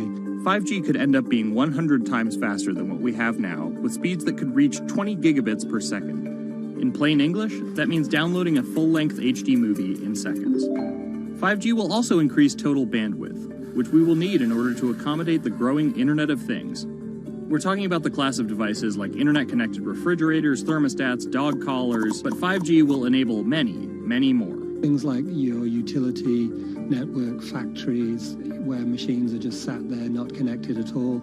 Suddenly they're all going to be connected. Suddenly we're going to be able to have real-time monitoring. Other things like cars, like utility poles, like your light, the light poles. But perhaps the biggest advance will be a huge reduction in communication lag time, known as latency. A network of driverless cars will need the speed of 5G to ping each other multiple times per second to avoid collisions. Near instantaneous data transfers could allow doctors to perform surgery remotely with a robotic scalpel. So how will all this work? First, you need to improve network density. And that's just a fancy word for saying you put more towers out there. What we're being told is that's not actually the case with 5G. The idea is 5G will not only use the existing mobile spectrum, but also tap into higher frequencies called millimeter waves. Millimeter waves can carry more data, but only travel short distances. This may mean you'll see a lot more of these base stations around town. And the new towers may have as many as 100 antenna ports, compared to about a dozen on 4G cell towers. So when will we get 5G? Getting 5G ready is expected to cost providers $275 billion over 7 years in the US alone. Look for the first 5G service to pop up in big cities sometime in 2019.